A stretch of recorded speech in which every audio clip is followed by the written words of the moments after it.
The Thom Hartmann Program is brought to you in part by the Aiden Forecast, an investment newsletter with weekly updates of leading market indicators and a monthly deep dive into what the details of the economy and the markets mean for investors and retirees. On the web at aidenmarkets.com. Wines have some of the highest pesticide levels in our food chain. This hour brought to you by ecowine.com. Pesticide-free wines, organic wines, imported from France by the Organic Wine Company, ecowine.com. Hartmann Program is brought to you in part by Super Beets. Super Beets are sourced from non-GMO beets, and they're packed with dietary nitrates, helping to produce nitric oxide for more energy, stamina, and support for healthy blood pressure levels naturally. For more information, call 800-223-8242 or visit tomsbeets.com.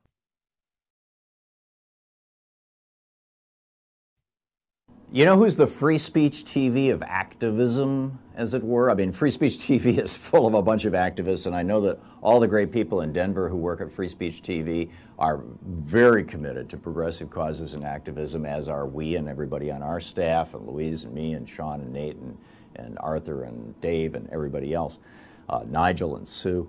But beyond that, Greenpeace, one of the great organizations that we're doing our show from today. We're doing it from their USA headquarters. When was the last time you saw anybody from Greenpeace on Face the Nation or Meet the Press? This is literally one of the premier worldwide organizations, and they get largely ignored by the corporate media unless they do something really truly outrageous, which they're pretty good at doing. You know, God bless them. But it's just another example. You know, our being able to bring our show here and do this show from Greenpeace and have a bunch of Greenpeace people on is the kind of thing that you're not going to see on ABC, CBS, NBC, MSNBC, CNN, Fox. It's just not going to happen, because the message of Greenpeace is a message that is like, hey, the earth is more important than your damn corporate profits. I mean, that's it in a nutshell, essentially. And you know, they may, I'm sure their mission statement is much more elegant than that. But from the point of view of the executives and all the other television networks that you can choose from, they're going to be, you know, they're looking at Greenpeace going, hey, these guys want to hurt our corporate profits, right? They don't want us drilling in the Arctic. They don't want, you know, et cetera, et cetera. And all these giant corporations have interlocking boards of directors. They're functionally all one thing. You got the Business Roundtable, one of the biggest donors to Republican, the RNC, which is now giving money to Roy Moore. The Business Roundtable and also to individual Republicans is the 100 CEOs of the largest corporations in America. I mean, that's a major political force in this country. And Greenpeace isn't part of, I mean, you know, it's just amazing how rigged the system is. So where do you learn about these things? Right here on Free Speech TV. Free Speech TV needs your help. Yesterday was a great day. I laid it out. You know, we only hit 4,000, just a little short of 5,000 the day before on Tuesday. And on Monday, we were only around 4,000 or 5,000. We really need to hit 10,000 every day. And God bless you. Yesterday, every single one of you who called in, thank you so much. We had a lot of people call in with small donations, and we hit $15,000 yesterday. That was spectacular. We're still way behind. We're still about $20,000 behind for the 2-week period. But let's make today another $10,000 plus day so we can kind of catch up on that, which means if you're watching this program and if you're getting value from this program, become part of the 98%, or let's reduce that number of the 98% of Free Speech TV viewers who never call in and support. Let's get it down to 95%, 90%, 85%. Wouldn't it be cool if half of the people who watch Free Speech TV, you know, I realize there are some people who are watching who just can't afford to give, and that's fine, you know. We're pleased that it's here. You know, this is not a guilt trip thing. This is more of a, you know, if you find this valuable, you're not going to want to wake up one day and discover that the network's gone because they couldn't meet their budget. So please call 877-378-8669 and make your contribution today. It's really and truly important. Free Speech TV, one of the great progressive forces in American media today, and entirely because of you, or largely because of you. You know, yeah, there's a great great bunch of people at Free Speech TV who are doing the work, and of course there's some of us who do shows that we give to Free Speech TV, and you know, and we're so pleased to be here, frankly. But you're at the core of the whole thing. You're the base of the pyramid that holds everything up. So please play your role today. Call 877-378-8669. With a $30 contribution, you get a Thom Hartmann University bumper sticker. With a $60 contribution, you get the bumper sticker plus the Free Speech TV 16-week or 16-month catalog. With a $120 contribution, you get the bumper sticker, the catalog, plus Van Jones's brand new book, The Messy Truth. And with a $240 contribution, you get Claudia Rankine's book, Citizen. And somebody was kind enough last night to send me a link to a YouTube of her talking about it. But unfortunately, my evening just, you know, I haven't watched it yet. So hopefully tomorrow I'll know how to correctly pronounce her name. And with a $360 gift, and again, all these amounts are divisible by 12. So $360 is $30 a month, $240 is $20 a month for a year, $120 is $10 a month for a year. Most people can afford, you know, $10 or $20 or $30 a month. With that $30 a month for a year or a $360 gift, you get all three books. You get Van Jones's book, The Messy Truth, you get Claudia Rankine's book, and you also get my book, Unequal Protection, which is you know, about how the Supreme Court has ripped us off. It's really about how the Republicans have ripped us off. So, and with a $1,000 gift, you come to Portland, Oregon, I'll buy you there's some amazing restaurants in Portland. You'll love it. So come on out. So please call now. Free Speech TV needs your help. Let's make this a great day. 877-378-8669. Please call now. Thank you so much.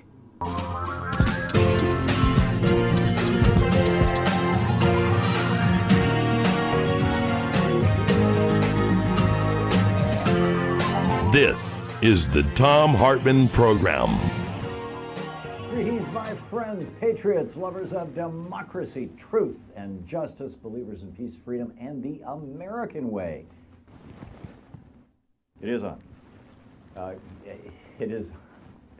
Greetings, my friends, patriots, lovers of democracy, truth, and justice, believers in peace, freedom, and the American way.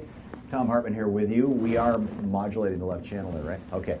We're broadcasting live from Greenpeace headquarters today, and we will have folks from Greenpeace in our second and third hour. It's going to be absolutely fascinating, but it's our first hour Wednesday. It's time for Middays with Mark. Congressman Mark Pocan on the line with us. Congressman Pocan, welcome back. Hey, Tom. Glad to be here. Thank you. It's so great to have you with us. And I should add, people can contact you. Your congressional website is pocan.house.gov, and and people can tweet you at Rep. Mark Pocan. So, Congressman, the tax bill is slowly making its well, who knows? It's off to conference committee. What does all that mean? And what are your thoughts on this Republican tax scam? Well, first of all, it is a scam in every way, from, the president saying he's not going to benefit and his rich friends are mad at him, to Paul Ryan saying that the middle class are going to get a tax break. I mean, every single bit of it is a lie. It's a scam. This is for their donors. Multiple Republicans have been either brave or stupid enough to say so publicly, and it's very obvious this is going to benefit the top, the wealthiest in this country more than anything else. And this has been the goal, the single biggest goal of Paul Ryan since he's been in Congress.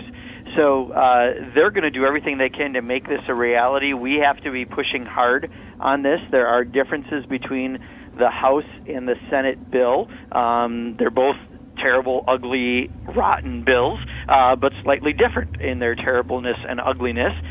So they're going to have to do a little bit of work, I think, to figure out how to get there. But I think they're going to do everything they can to try to get this done, or else their donors are not going to be happy. And we have to do everything we can to try to stop it and let them know that we're going to hold them accountable. If you vote for this bill, you're not coming back to Congress because you just did something against the best interest of your constituents. So we've got a lot of work to do on this. If you Google my name and Jude Winiski, W-A-N-N-I-S-K-I, or just Google my name and two Santa Clauses, T-W-O Santa Clauses, you'll come up with a number of articles that I've written over the years, and I've also written it as a chapter in at least one of my books. I'm pretty sure it's in Screwed, or it might even be in Rebooting the American Dream. But Jude Winiski, back in the 70s, in the Wall Street Journal, wrote an article. He was the co-founder of the Heritage Foundation, the co-founder of ALEC, and a major, big deal guy in the Republican Party. And his two Santa Claus theory, and feel free to interrupt me or stop me if you already know this, Congressman.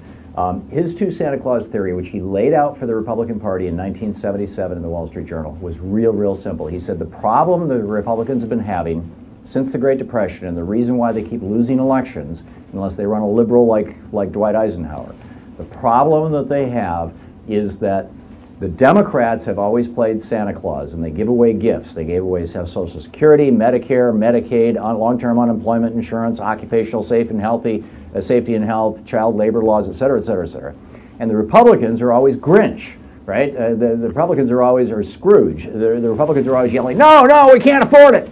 And he said, so what we've got to do is two things. We've got to turn Republicans into Santa Claus, and we've got to force the Democrats to shoot their Santa Claus. And he said it's a very simple process to do this. When Republicans are in power, when they control the House, the Senate, and the White House, run the national debt up as hard and as fast as you can with tax cuts. The tax cuts make you the Santa Claus. You're the Santa Claus of tax cuts. And then when Democrats come into power, start screaming about the national debt and use that to force the Democrats to do what Barack Obama almost did with the chain CPI. Cut Social Security, cut Medicare, cut Medicaid, and go after those Democratic programs. In other words, force the Democrats to shoot Santa Claus. How do we inform the American people that the Republicans have been running this strategy? Reagan did it. George W. Bush did it. It was done throughout the Clinton years with all the screaming about the deficit. It was done through the Carter years screaming about the deficit. It's why Jimmy Carter and Bill Clinton are the only two presidents who actually had balanced budgets. So how do we get the word out? Well, I think we just have to really explain, not into the weeds on the details, but one of the big things is they're doubling the personal exemption, right? And they're acting like that's the gift to the middle class. But when they take away another exemption that's $4,000 and they gave you maybe $5,800 or whatever the exact number is, they gave you, suddenly most of that's gone. It's not even there. It's not really a doubling of anything. And I think, that's one of the things that people hear, at least when I look at comments that I get on social media. People are like, yeah, but they're doubling, my deduction, so I'm going to get something. No, you lost your personal exemption at the same time, and that was $4,000, so you didn't really get that much. And then when you look at all the other provisions that are going to be out there that you're going to wind up paying more for, and when you have $1.5 trillion or $1 trillion like in the Senate bill that gets added to the deficit, and they come back, and I don't even think they're going to wait for Democrats to come and control, Tom, to do this. I think next year already they're going to be complaining about the deficit, and they're going to try to go after Medicare and Medicaid and Social Security. Then people are going to, whatever benefit they might have gotten, which is going to be just a few people in the middle class, that'll be totally gone and then some. So we just have to let them know, when their big priority is the estate tax, and they say that small businesses and farmers are going to benefit, and instead we find out that, it's 1/5 of 1% of the people. It's like 5,000 people that benefited from it in the last year, or 5,000 to 6,000 people, and that only 80 of them, I think, in the 1 year they looked at, were actually farmers. This is not a tax benefit for farmers. It's for really, really wealthy, probably corporate-type farms. But we have to get those kind of things across and let them know that at the end of the day, even the little exemptions they get will likely expire, and that some of these other things are in place for a long time for the wealthiest. Yeah, great. And my apologies if my microphone sounded muffled there at the beginning. I dropped it. It's didn't realize it. Thank you. Yeah, thank you.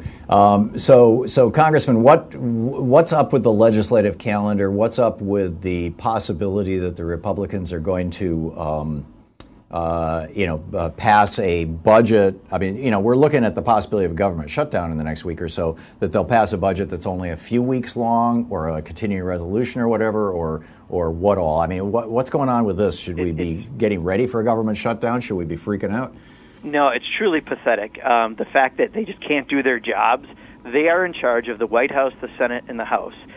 They should be able to do whatever they want to, but because they have been unable to, as we've seen this year, whether it be health care and many other issues that they've tried to bring forward, they just can't seem to get done because they know they're not in sync with where the American people are at.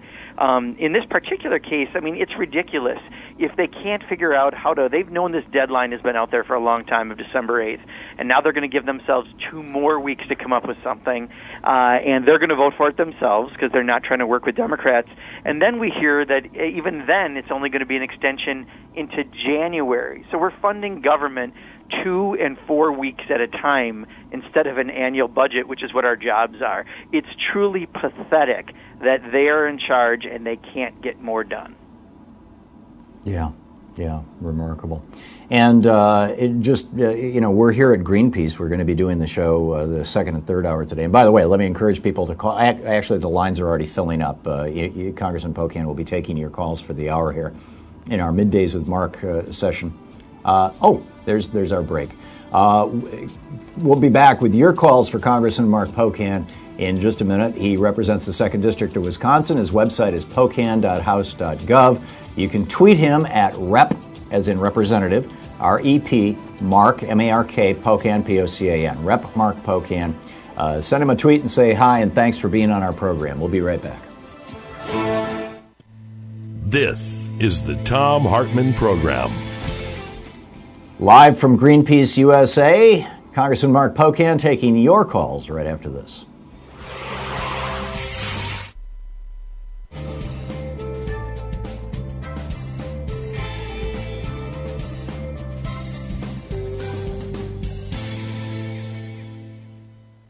Sean? And welcome back. Okay, let's see here. Congressman, just a quick question. We're at Greenpeace, environmental issues. Is there anything, the Bears Ears seems like a screaming disaster. Your thoughts on that? I mean, I was reading the piece in the Washington Post this morning, all these Native American sites that they just want to trash so they can drill for oil and stuff? Yeah, 2 quick things. One, absolutely. In fact, Representative Ruben Gallego from Arizona today is circulating a bill that I've already signed on to try to reverse the actions of what the president's doing.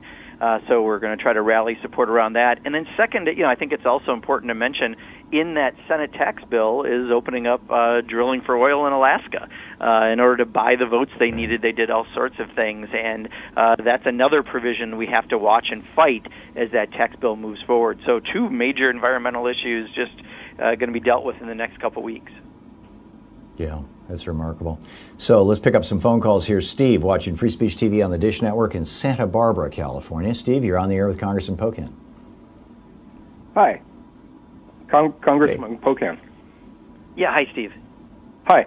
The Republicans seem to be maneuvering us into tax cuts or to cuts to our Medicare and Social Security after this tax cut bill goes through.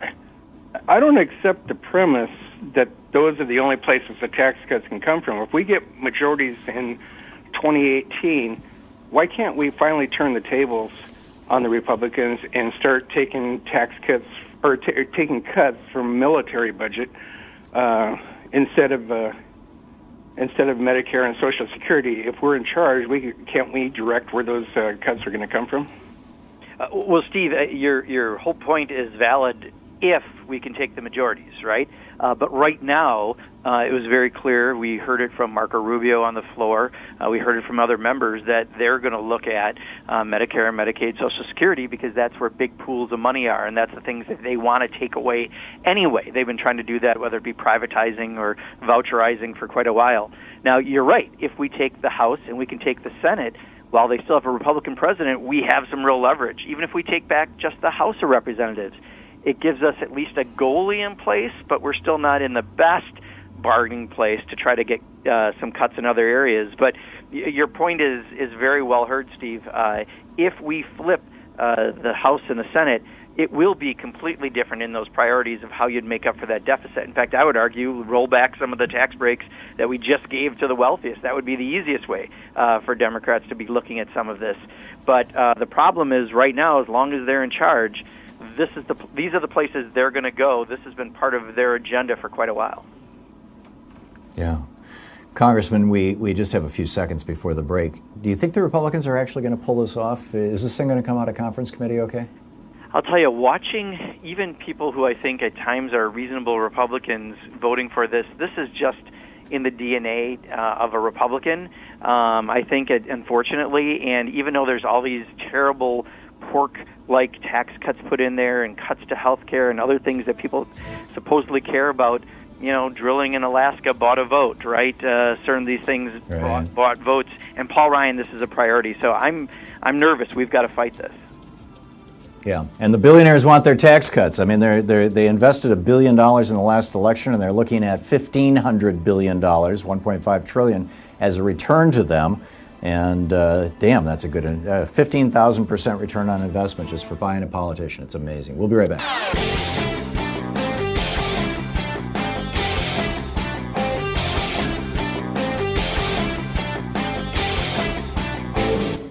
On April.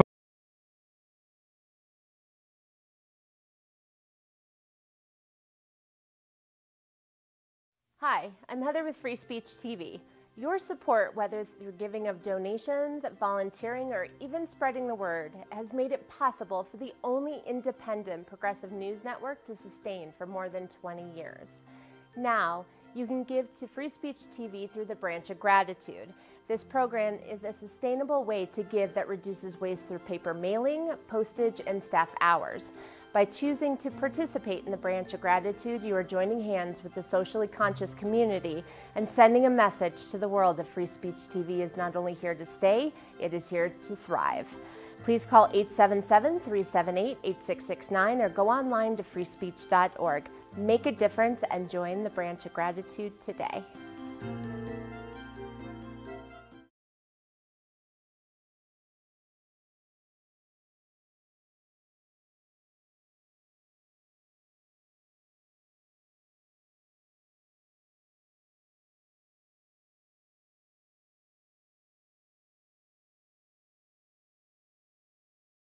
On the line with us, taking calls from you in Middays with Mark.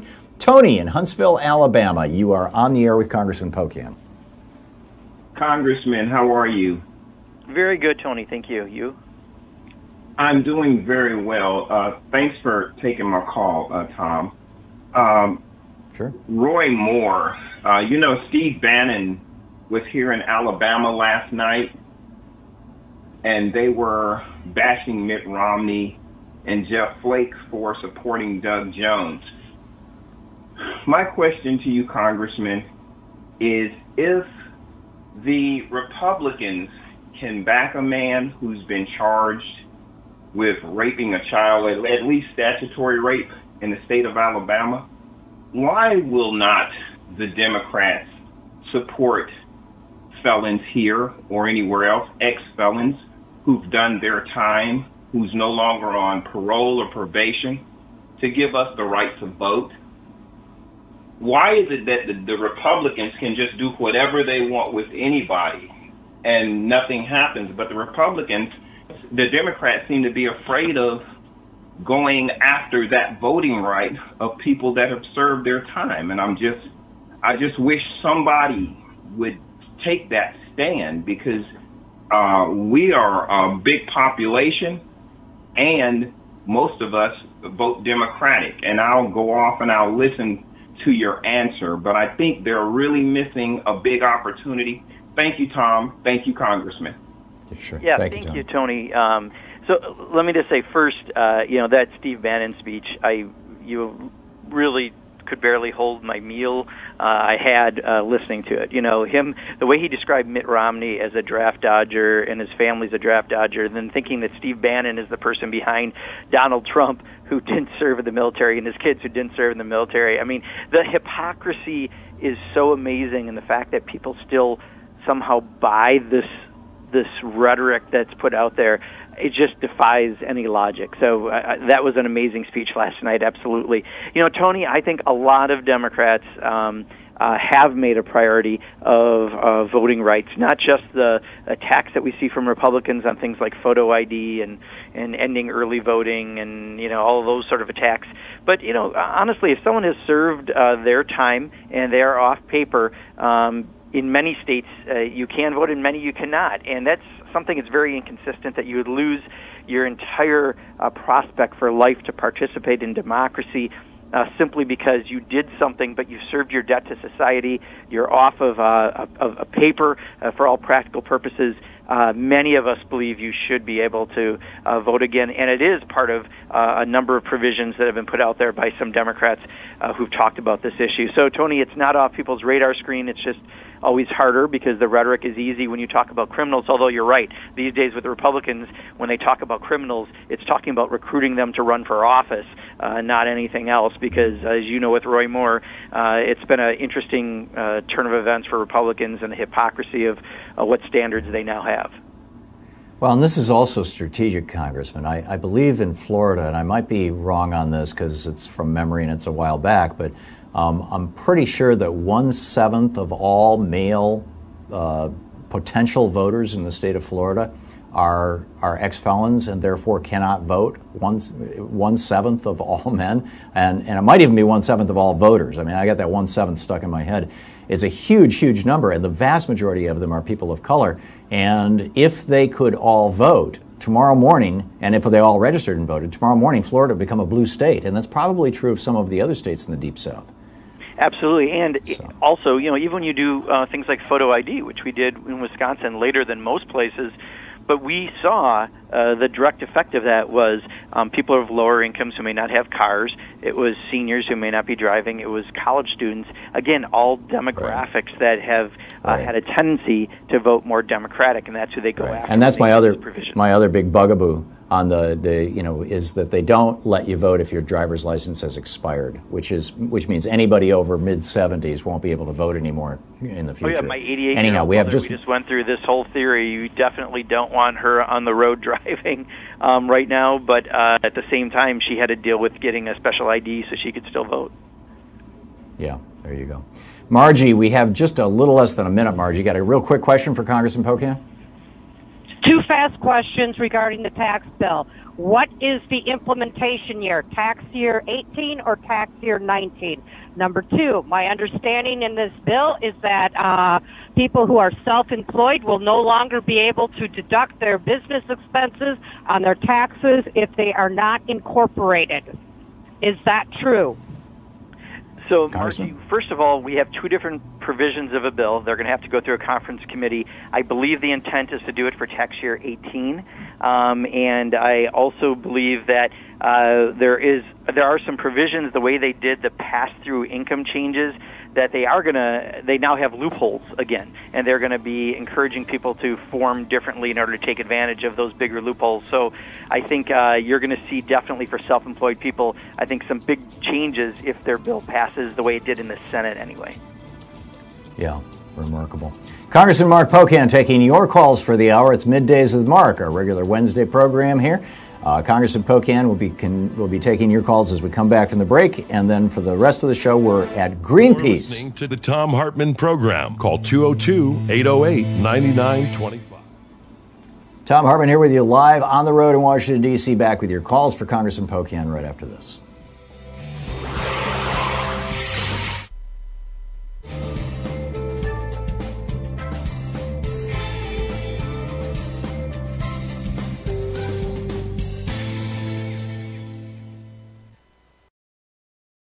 You know who's the free speech TV of activism, as it were? I mean, free speech TV is full of a bunch of activists, and I know that all the great people in Denver who work at free speech TV are very committed to progressive causes and activism, as are we and everybody on our staff, and Louise and me and Sean and Nate and Arthur and Dave and everybody else, Nigel and Sue.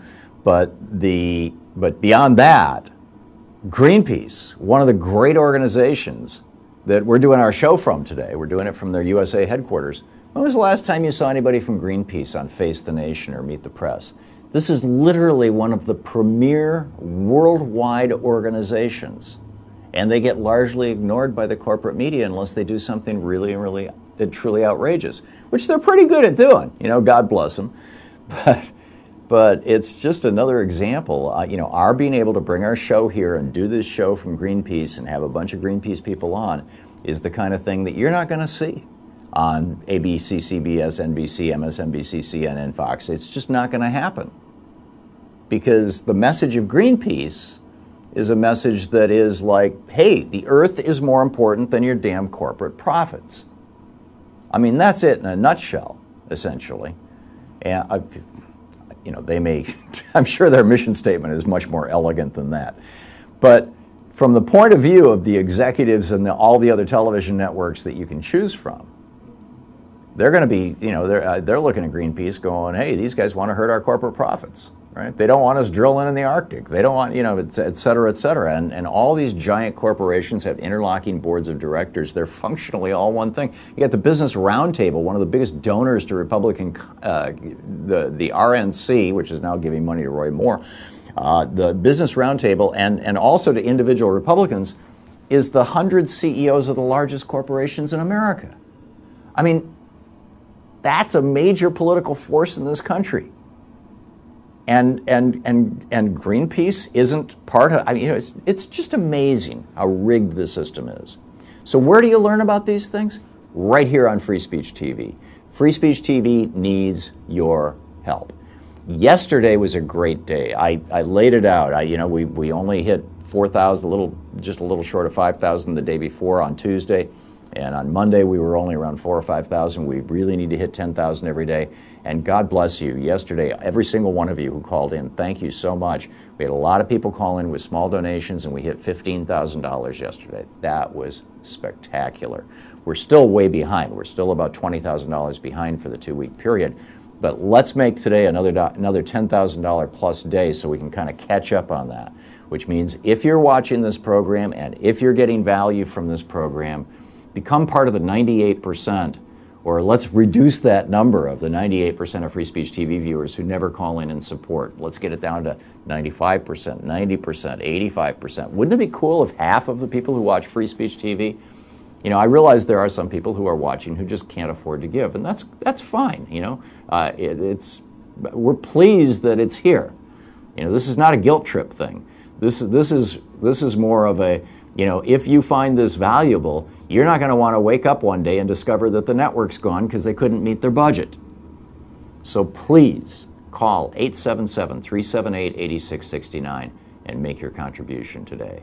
It's really and truly important. Free Speech TV, one of the great progressive forces in American media today, and entirely because of you, or largely because of you. You know, yeah, there's a great bunch of people at Free Speech TV who are doing the work, and of course there's some of us who do shows that we give to Free Speech TV, and you know, and we're so pleased to be here, frankly.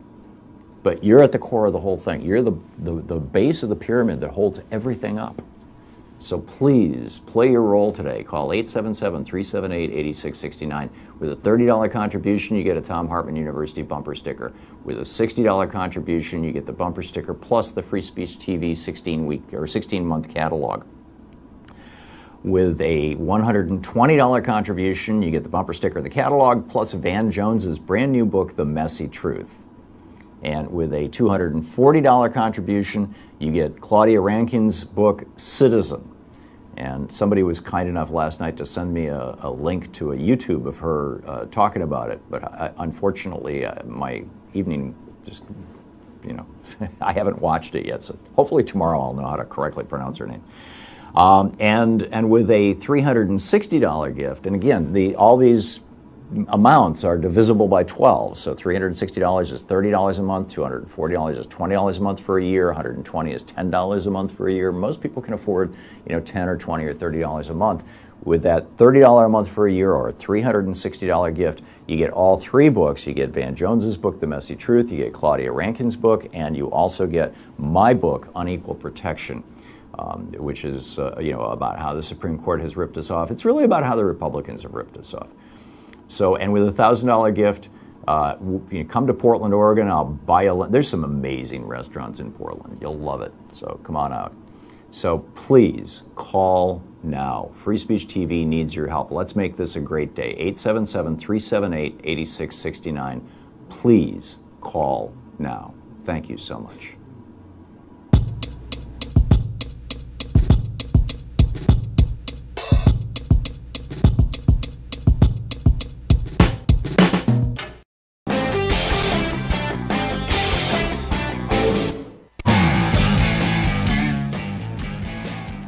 Welcome back. It's Middays with Mark. Congressman Mark Pocan taking your calls. Congressman, you're still with us, right? I am. Okay, here's Jordan in Frankfort, Kentucky, listening on iHeartRadio. Hey, Jordan, you're on the air with Congressman Pocan. Hey, Tom. Hey, Congressman Pocan. Thanks for taking my call. Sure. Congressman, I think you were a little disingenuous with the last caller about the supposed going away of the small business tax deductions. That's not a part of the bill, and for you not to call her out and let her know that that's not an issue is disingenuous. Yeah, Jordan, so I think what I said, and I'm sorry if I wasn't clear, is there is not a bill right now. There are two separate bills. So there has to be a conference committee is what they voted on this week. So we don't know what the final bill will be. What there is in the Senate bill, and there's been a few articles about loopholes about around the not the carried interest, but the provisions that people like Ron Johnson from Wisconsin, the pass-through income provisions that are going to probably encourage people to reorganize to do that because there are loopholes. So I didn't address it because there's not a final bill yet, Jordan. I think what's disingenuous is to say this is in the House bill or this is in the Senate bill because we don't know what's in the final bill yet. Now, one could argue... we've also... Yeah, I'm sorry. Go ahead, Tom. We've also had a bunch of truckers call into this show over the last week. Apparently, this has just got the trucking channel on Sirius XM, on fire. That there are provisions that change the way that if you are not incorporated, but you are functionally a contractor, which is the case for many over the long haul, over the road truckers. The trucking companies don't actually call them employees; they 1099 them, and so those people take tax deductions for all their expenses when they're on the road, their fuel taxes, their meals, lodging, and things like that. And apparently, this bill is written so badly, or maybe it was intentional, that it's going to screw those truckers. And of course, it's not just truckers, but they're the ones who are seeing it first. Do you know anything about that? Yeah, I don't know specifically on that provision, but I know there are a number of things that they did write sloppily because they did this in such haste that they're going to for sure have to address. The one other thing I was going to mention, though, to Jordan's question is the one scenario that you could see happen, although I think the likelihood is like at 5 or 10% chance, is that if the House just really, really wants to get this done, and Paul Ryan really, really does want to get this done, if they just voted for the Senate version instead of doing a full conference, because there are going to be a lot of difficult things to work out, that could be a scenario that we have discussed, but I don't find it very likely. The problem is right now, because there are two different versions, unless there's something that's in common in both, and even then, it could still change through a conference committee. I don't know if I can say exactly what is going to be in the final bill and what we're looking for. So we have to kind of take everything into consideration as we make the calls on this. Right. Russell in Hickory Hills, Illinois. You're on the air with Congressman Pocan. Hi, Mr. Pocan. It's nice to talk to you. How is this playing in your whole state? I mean, like your governor's up for re-election. Paul Ryan, Tammy Baldwin, and that. Because I'll tell you, how are they feeling about this? Are they ready to turn over a new House and Senate? Because you come to Illinois, this guy who wrote the bill, Rothstein, he's got 10 people already lined up to run against him, and our governor is just getting slammed on this because he's a Republican. They figure they're going to lose 3 seats in the House here and there. How's it playing in your state? Yeah, so Russell, I think in Wisconsin, this is just bad for their brand at the end of the day. If they do a tax cut bill that, really only cuts taxes for the wealthiest and the middle class wind up, in some cases paying more, and in some cases down the road going to be paying for what they've added to the deficit. I think it's going to hurt the overall brand. Specifically, though, Paul Ryan is the author of the House version of the bill. And he has Randy Bryce and Kathy Myers in a primary right now running against him. Randy has, I think got the momentum at this point and most likely to be the nominee and running a very good, strong race. So, we have seen across the country in many places, Paul Ryan's numbers are lower than Donald Trump's numbers. People get this. He's slightly higher in Wisconsin, but that is a reality. So I think what we're going to find is, people will pay a price, especially in Paul Ryan's district. My hometown is in there, Kenosha. 14,000 people used to make cars. No one does today. Janesville, his hometown, 10,000 people until just not that many years ago made cars. No one does today. They already aren't happy with the economy and how it's treating them, and this tax bill certainly does them no favors. And I think you're going to see some real ramifications, and that's what we're seeing in the generic ballot on House races across the country. Dave in Armstrong Creek, Wisconsin. You're on the air with Congressman Pocan. Hi, Tom. Hi, Congressman Pocan. I'm glad to hear you're feeling better. Thank you, Dave.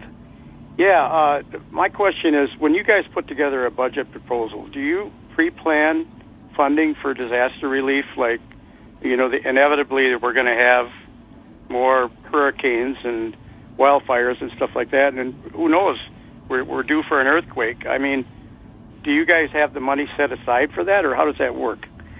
There's always a small amount, or I should say small, but an amount that's put out there. But then obviously when something happens, that's when we come back and then we put in additional funds. And sometimes the question is, where does that money come from? And that becomes part of the fight.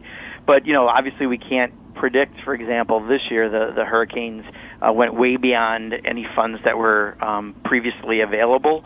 Therefore, we had to supplement with some serious money, and quite honestly, we probably have to do more yet to make sure that we're helping people who are in need across the country. So, yes, there is some accounting for dollars for emergencies, but certainly not enough to cover what happened this year.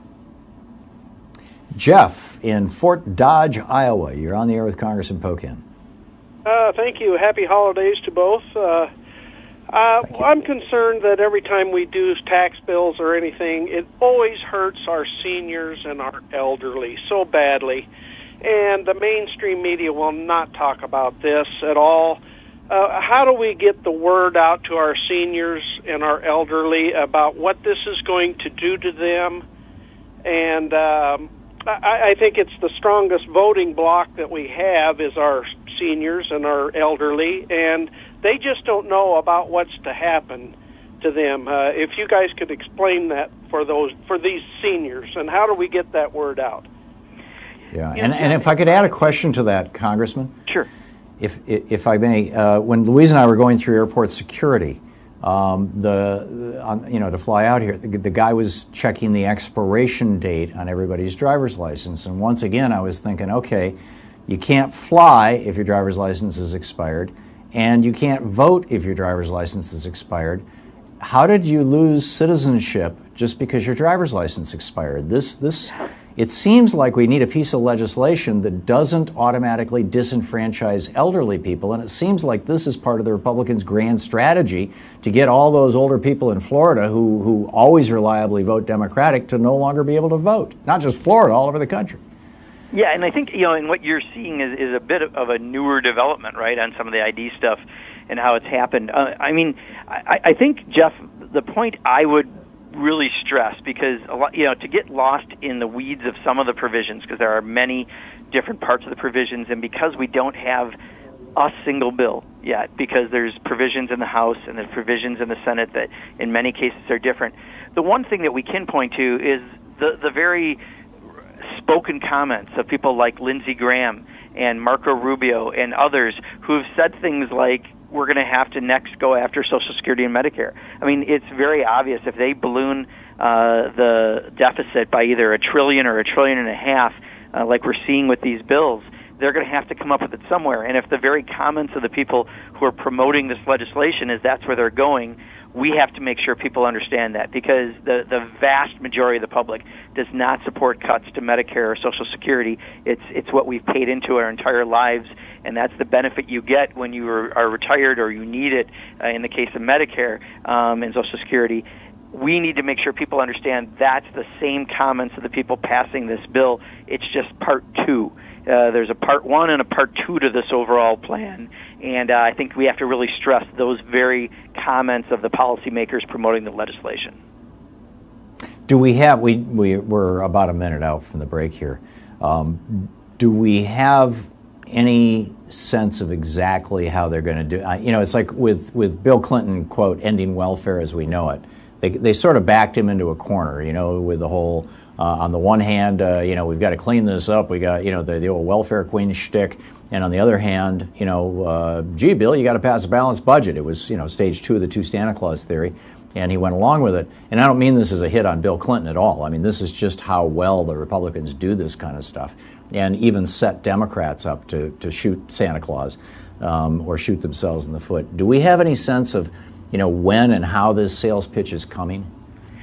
You know, they haven't shown that much of a card yet, because right now they're just desperately trying to get this done, past the must-pass CR, even if it is for 2 weeks, and then for a few more weeks at a time, because, you know, they're just really having a difficult divide in their own caucus between the defense hawks and the Tea Party in funding. But I think because we've seen the comments that this is where they're going, and we know the history of every budget that Paul Ryan introduced in the House, you know, it's pretty obvious. And I think the biggest change I've seen is that they are far more brazen. They don't try to sugarcoat things anymore. They think they can just get these things done, and then, you know, Donald Trump will talk about fake news, and then you can't believe what actually happened. You can't believe the facts. So I worry that, you know, they're so brazen and so desperate to get all this done while they're still in charge that, you know, you may see a sped up and different process than you would normally see done in politics.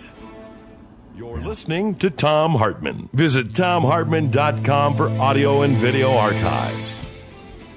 Hit the post there, Congressman. Great job. We'll be back with more of your calls for Congressman Mark Pocan right after this.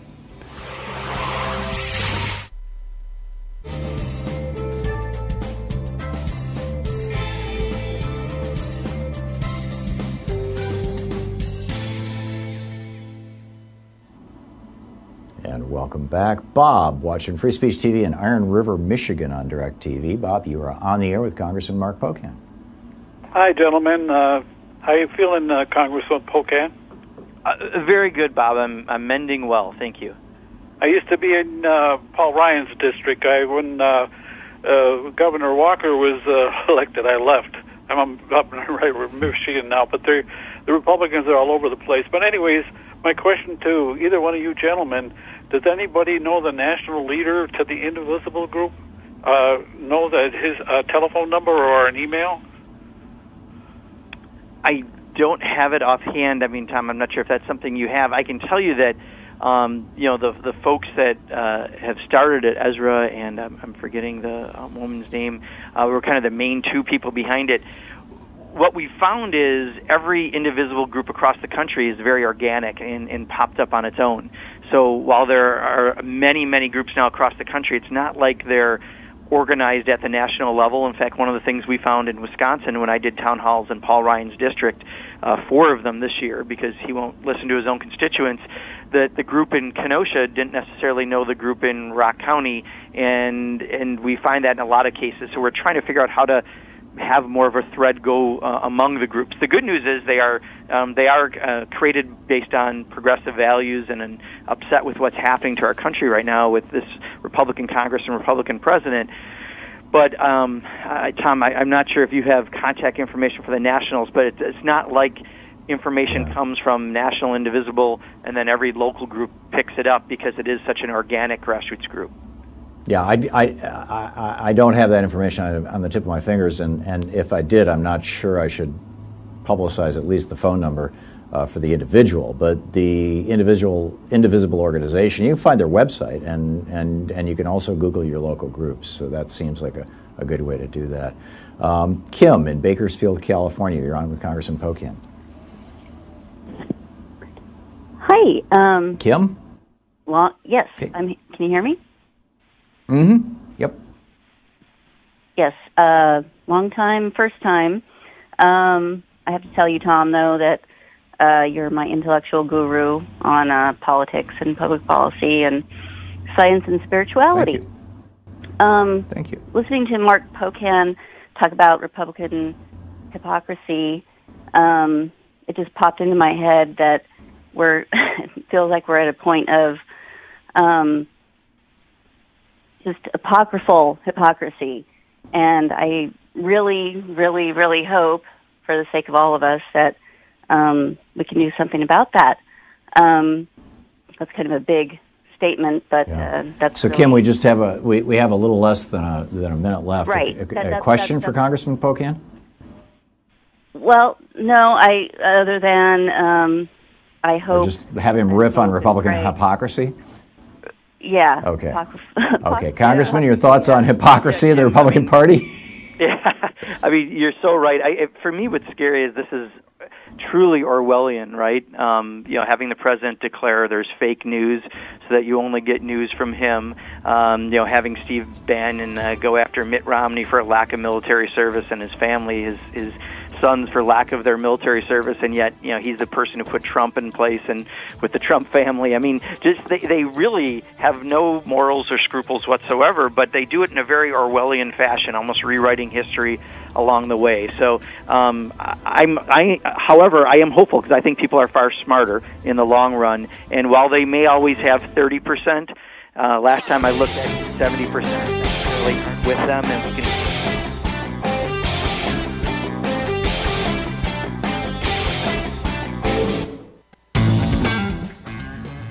And we're back with Congressman Mark Pocan here on the Thom Hartmann Program. Middays with Mark, taking your calls for the hour.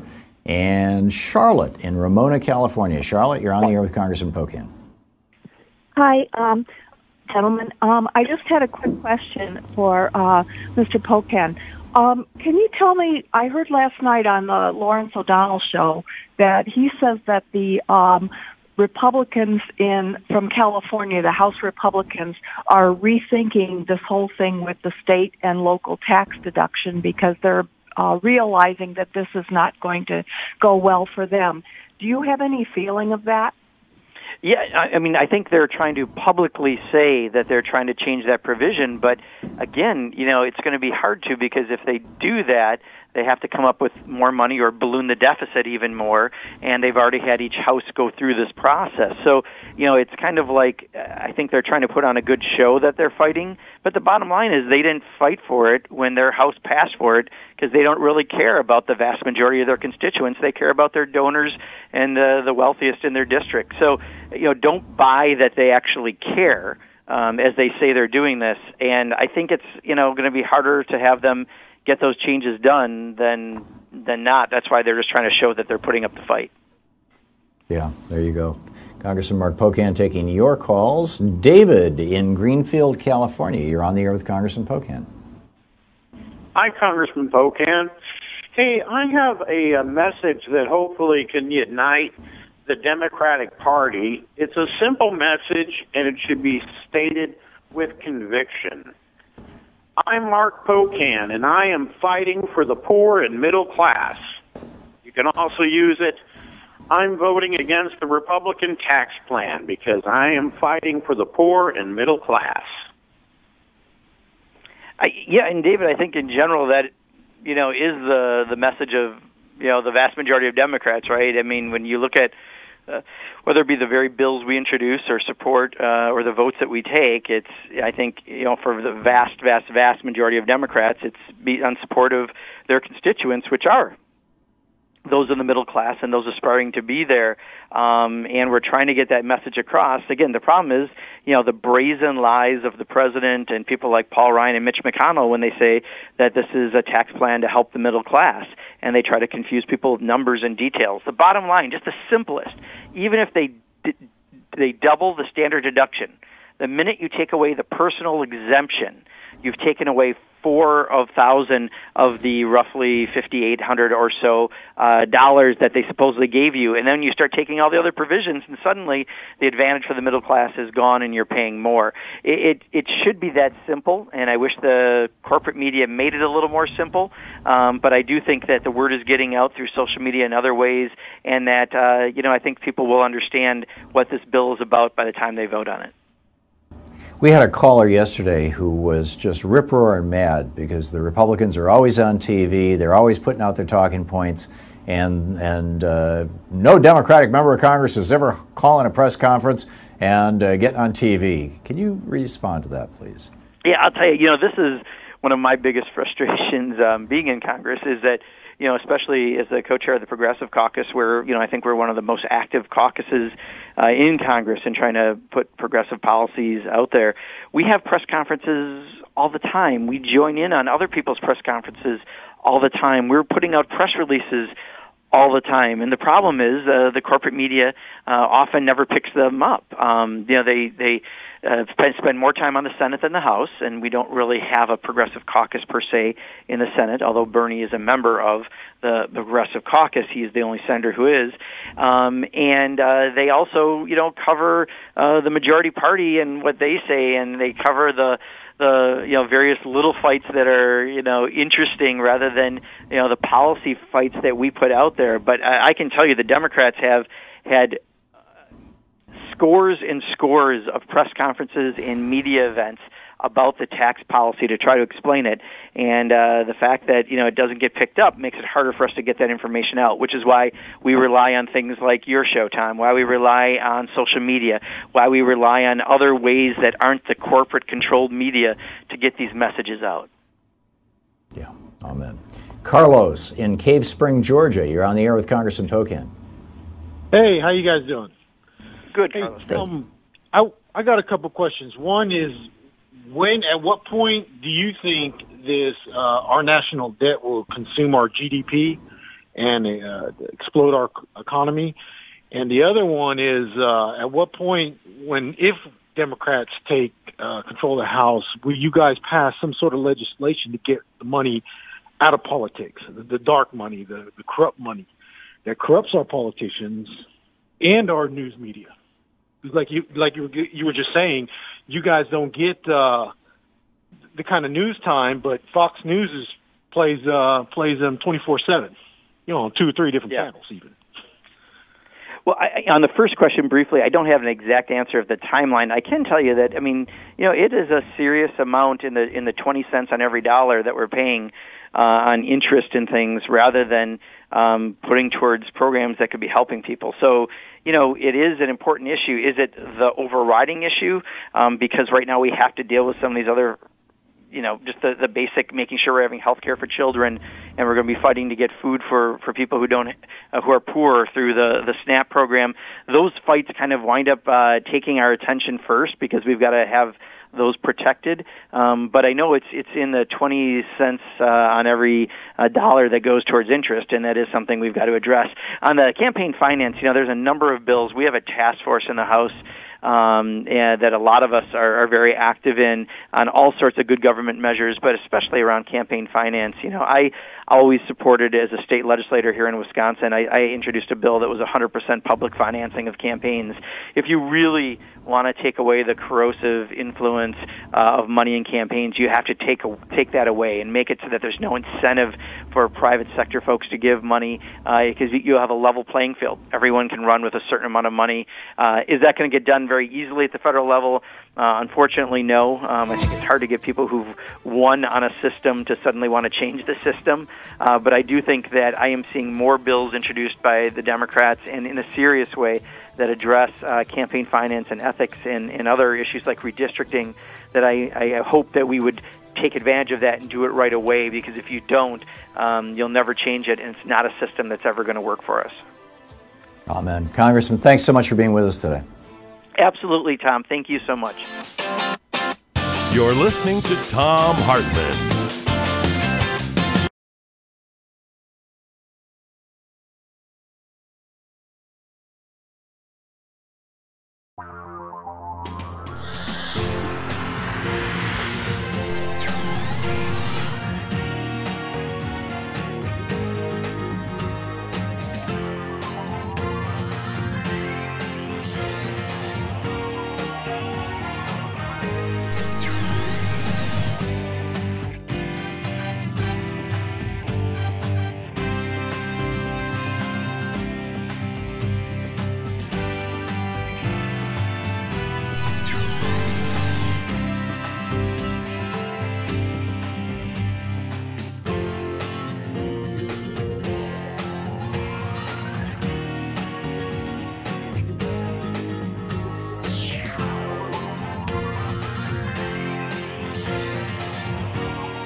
The Thom Hartmann Program is brought to you in part by the Aiden Forecast, an investment newsletter with weekly updates of leading market indicators and a monthly deep dive into what the details of the economy and the markets mean for investors and retirees. On the web at aidenmarkets.com.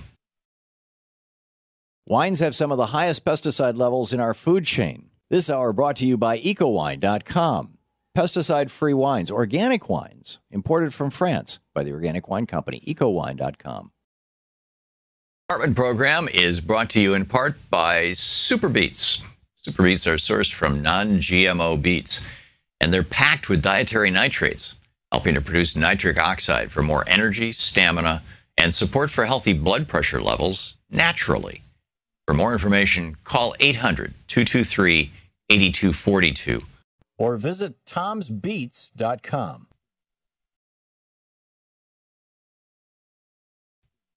You know who's the free speech TV of activism, as it were? I mean, free speech TV is full of a bunch of activists, and I know that all the great people in Denver who work at Free Speech TV are very committed to progressive causes and activism, as are we and everybody on our staff, and Louise and me and Sean and Nate and Arthur and Dave and everybody else, Nigel and Sue. But beyond that, Greenpeace, one of the great organizations that we're doing our show from today. We're doing it from their USA headquarters. When was the last time you saw anybody from Greenpeace on Face the Nation or Meet the Press? This is literally one of the premier worldwide organizations, and they get largely ignored by the corporate media unless they do something really truly outrageous, which they're pretty good at doing. You know, God bless them.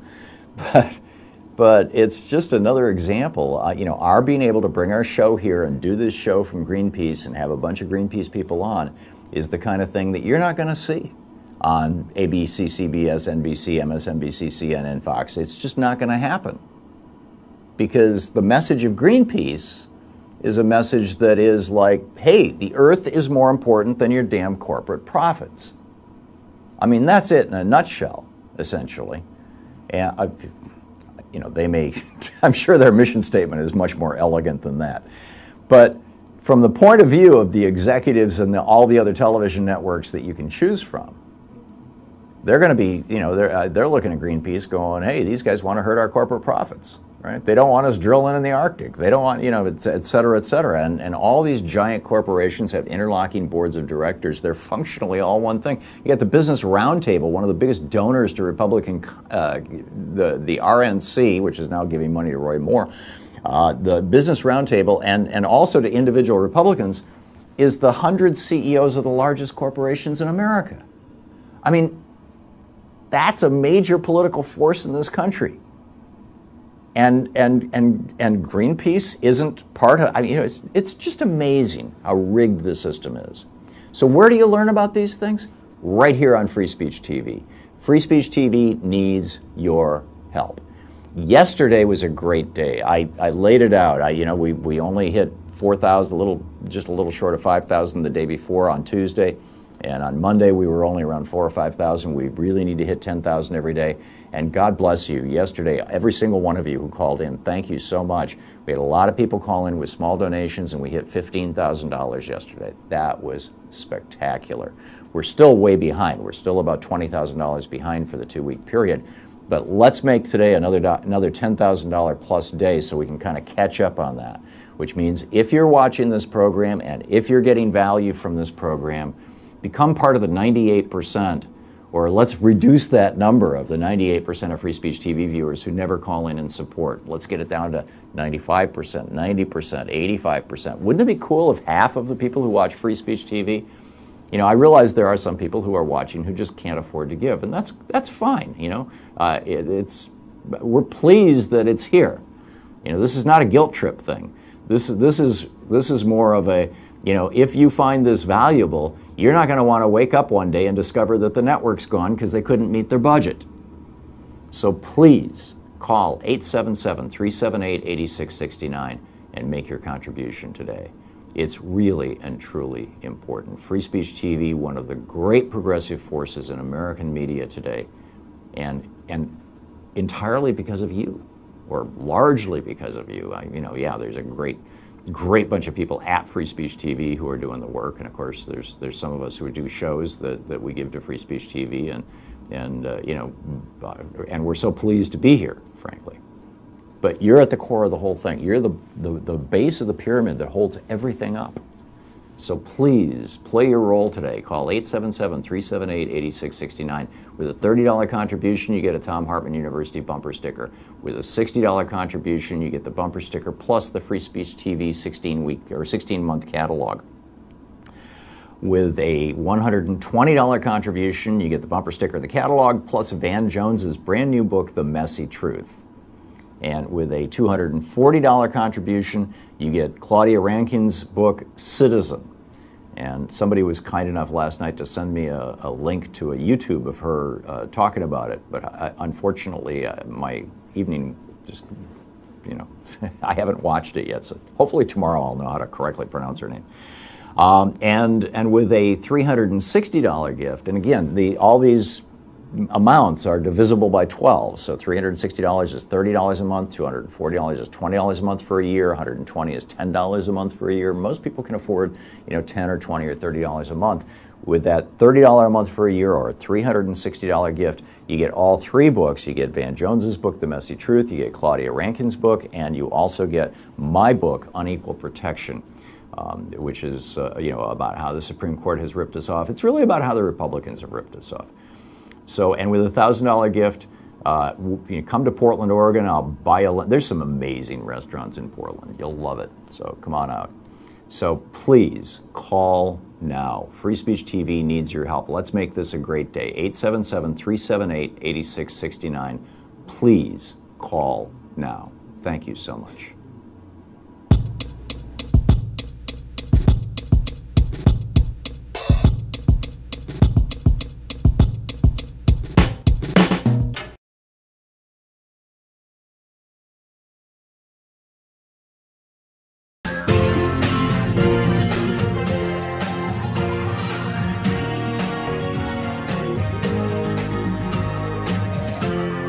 This is the Thom Hartmann Program. And welcome back. Thom Hartmann here with you live from the headquarters of Greenpeace USA. This is the headquarters, right? Mm-hmm. and with me in the studio is Elizabeth Jardim, who is the USA IT sector campaigner. I think a lot of IT as in internet or as in information technologies. Right. A lot of people think Greenpeace and the environment, and they don't think information technology. Right. Tell us about this. Yeah, so Greenpeace has actually had a tech sector campaign for a little over 10 years now. Back around 2006, 2007, we realized the growing problem of chemicals in electronic waste, and that's really how we initially started working with tech companies. The cool thing about tech companies is they are really leading innovation. So we notice a problem that they have in their production or their operations. We really expect them to be able to find the solutions to fix that. So we've been working on the tech sector for about 10 years. So what are some of the solutions?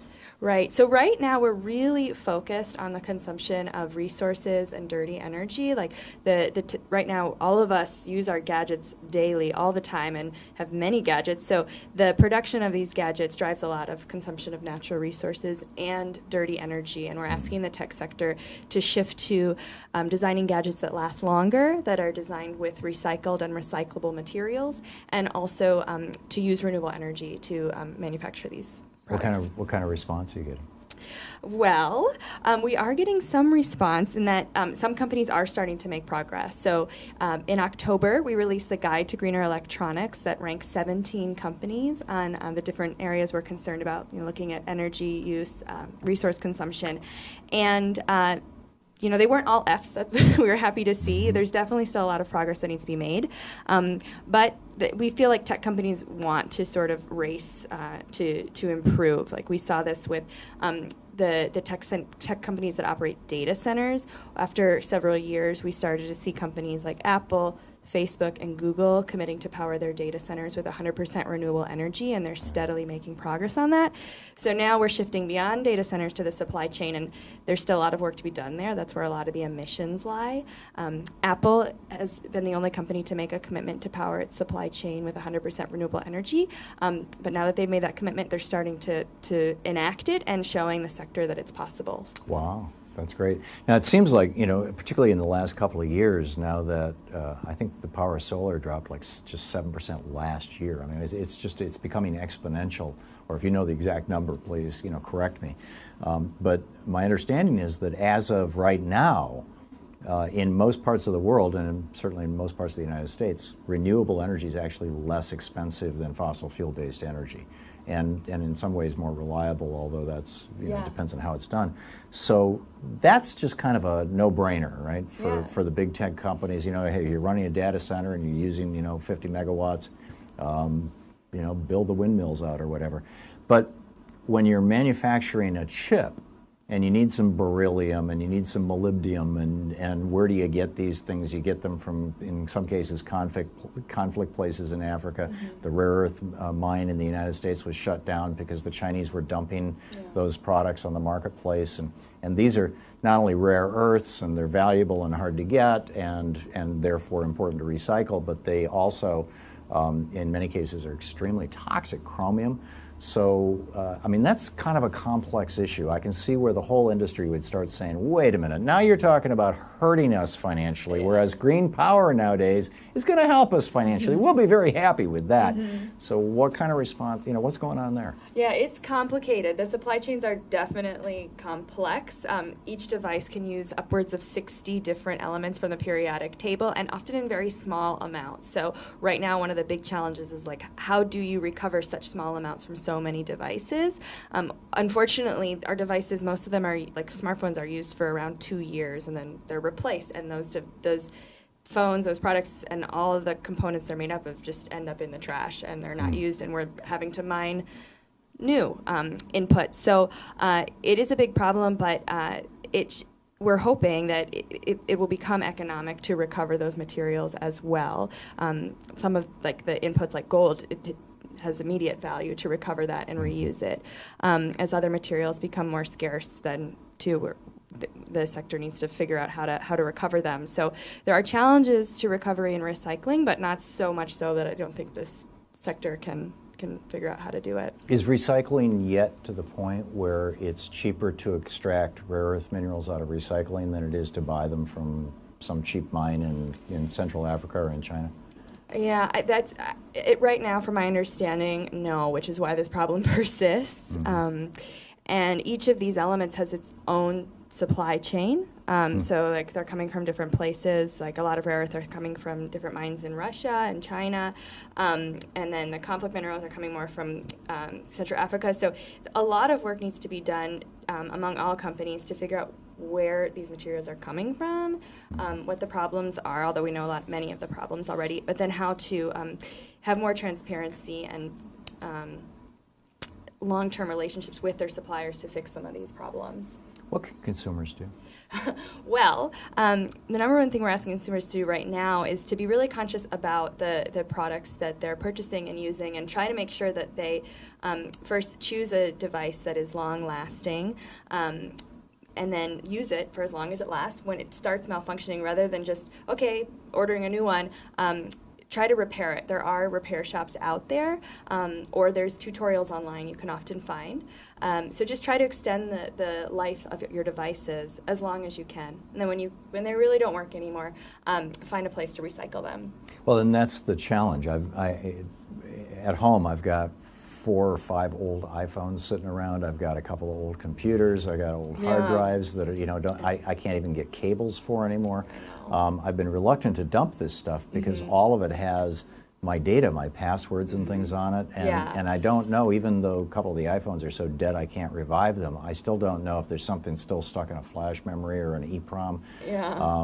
How do you, if you're concerned about security and recycling, because you know, I've heard stories about people who left their phones at turned their phone in, and then somebody in India is logging onto their iTunes address. So what's the advice? Yeah.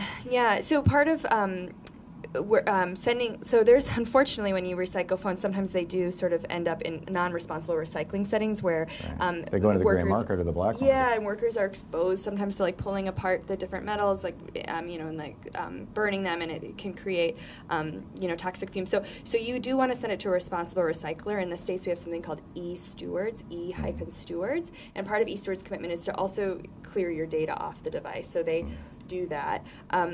If the devices are still functional, it is a good idea to refurbish them rather than recycle them down to their components. So that's something that e-stewards would look into if that's possible. They would clear the data first. I was going to say something else on that. Sorry. That's okay. It's okay. It happens to all of us.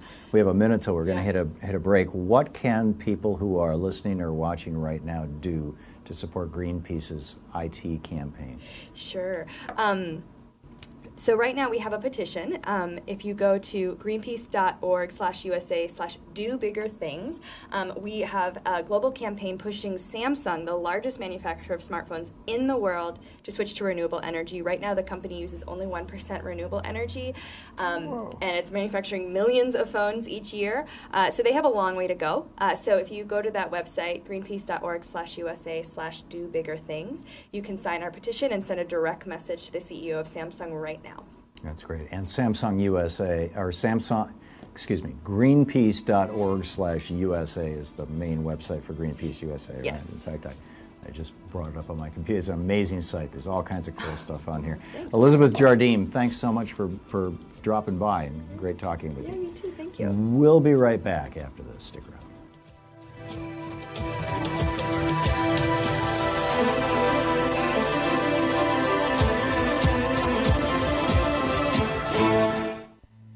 This is the Thom Hartmann Program. Welcome. We'll be back with your calls and more from Greenpeace in just a second.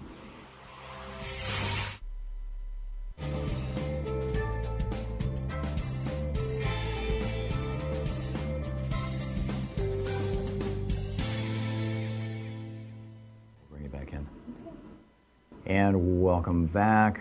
Wynn is it Solon, Maine? S-O-L-O-N? Wynn? Watching Free Speech on Dish Network? Okay, great. So, Wynn, what's on your mind today? Well, I just thought I'd bring you a little news. Susan Collins kind of became a bit of a turncoat. And, of course, you know that much. But there was a I noticed that yesterday. Went on in front of her office, her public office in Bangor, Maine, yesterday. And it consisted of about 20, 25 people showed up. But then towards the late afternoon, early evening, law enforcement shows up, starts to intimidate the crowd, tell them they have to leave when they're on a public sidewalk out in front of her office, totally public area. And they started intimidating people and threatening them with arrest. Well, as it turns out, everybody started leaving. The threat that you guys are here without a permit? Well, they were on public land. They're on the sidewalk. They were simply moving. Right, but still, even if you're on a sidewalk, in many places, if you have a large enough group of people for a long enough period of time, that's considered an event or a parade or whatever, and they want a permit. I mean, was that the rationale the cops are giving you, or were they just trying to play hard ass with you? They were playing. They were basically playing hard ass, and you're talking about 20 people. Okay. Oh, geez. But the long and short of it was 5 people ended up remaining and ended up getting arrested for, get this, criminal trespass when they were on a public sidewalk. Criminal trespass for standing on the sidewalk outside Susan Collins' office in Maine? That's correct. That's correct. That's incredible. Has the senator's office responded, or has she responded at all? And have you been able to get this into any kind of press or media? Is the Maine press picking it up? So far, I haven't seen it in any press in the state. It may well be, perhaps today. I don't know. Later on today, But her office hasn't made a comment about it at all. So nothing so far. Wow. But I'm going to continue to look into it, and I'll bring you any news. Okay, great. Thank you very much, Win. I appreciate the call. Keep us up to date. Rich in Greenwood, Indiana. Hey, Rich, thanks for watching Free Speech TV. We have a minute to the break. What's up? Thanks, Tom. Real quick. One of the things that has been able to come forward by the good work of Greenpeace was a book back several years ago called The Arctic 30, if I'm remembering the title correctly. Please check that.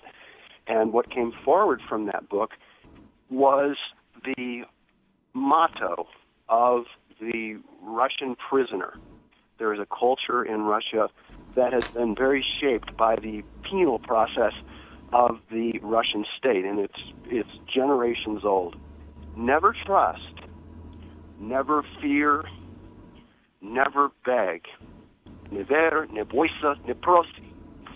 And, you know, if you hold yourself together like that, you are armored up in a way that they're not going to get to you. That's like Nelson Mandela on Robben Island.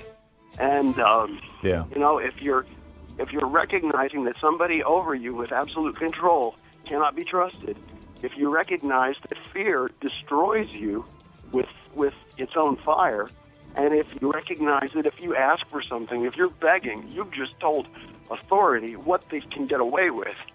If you don't Right. any of that, Yeah, good lessons for us all. Rich, we're out of time, but thank you for the call. Very well said. I appreciate it. We'll be right back.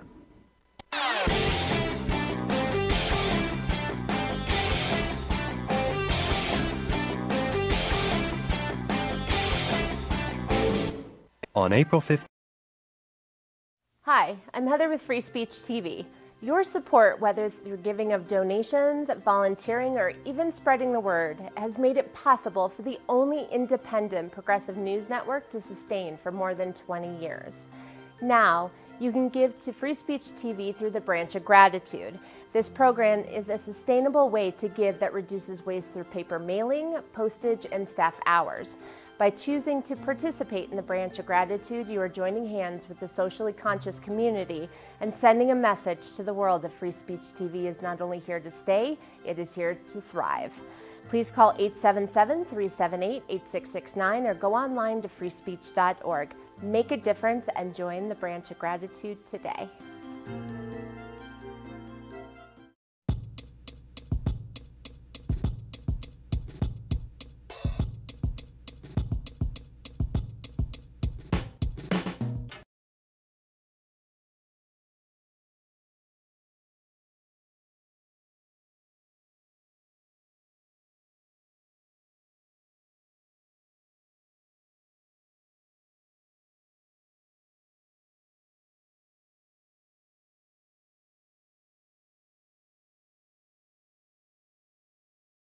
Welcome back.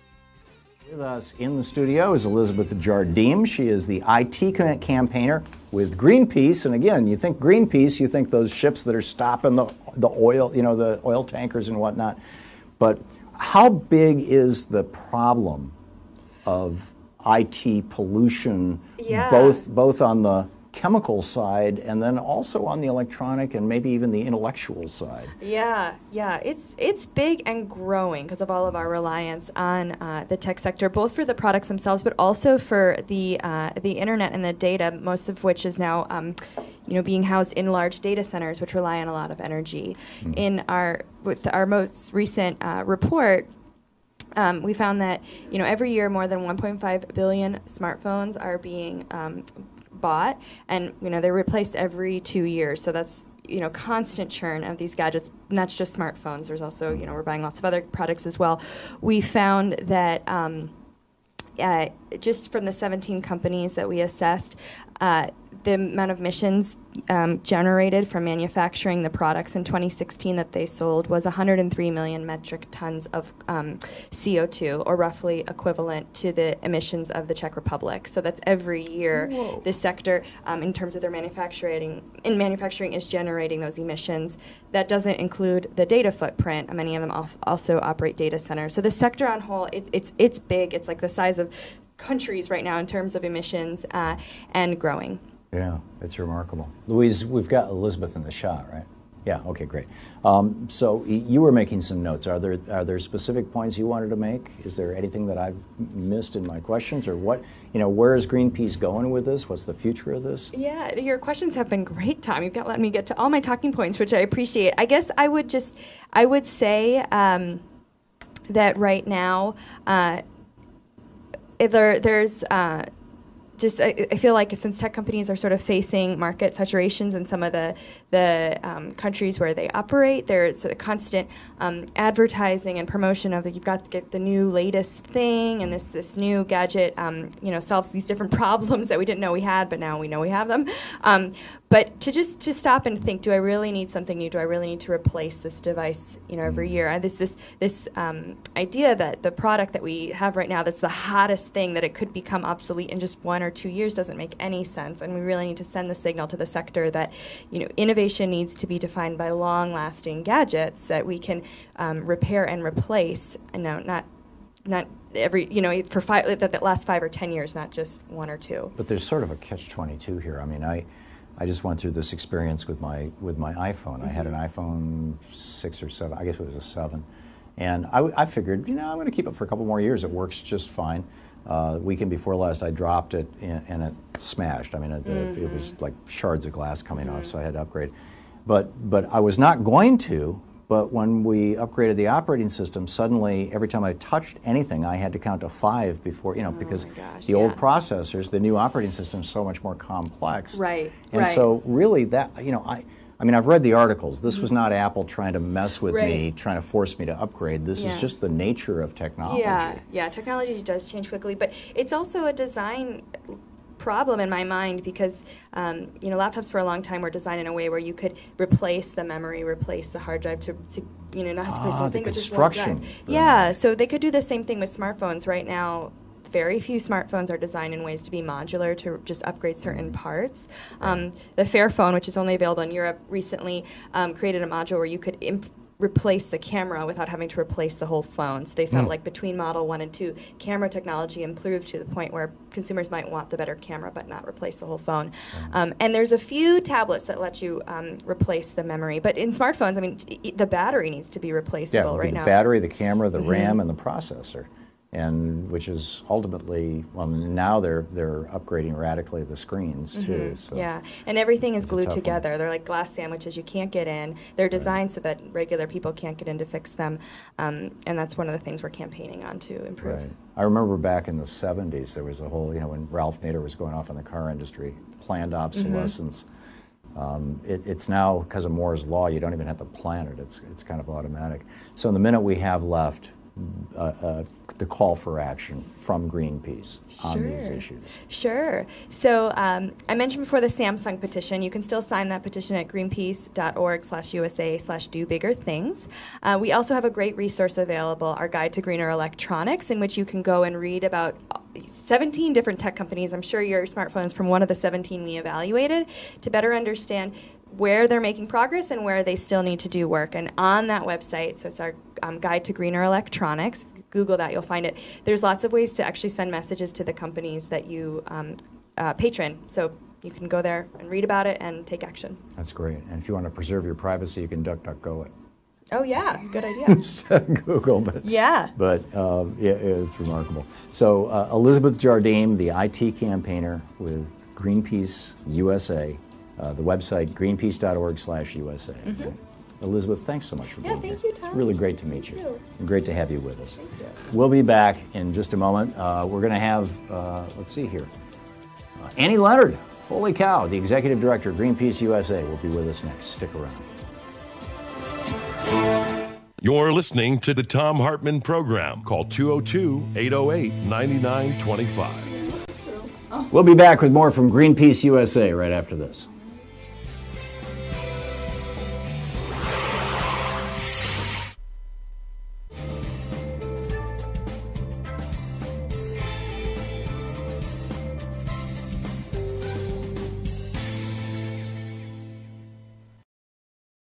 You know who's the free speech TV of activism, as it were? I mean, free speech TV is full of a bunch of activists, and I know that all the great people in Denver who work at Free Speech TV are very committed to progressive causes and activism, as are we and everybody on our staff, and Louise and me and Sean and Nate and Arthur and Dave and everybody else, Nigel and Sue.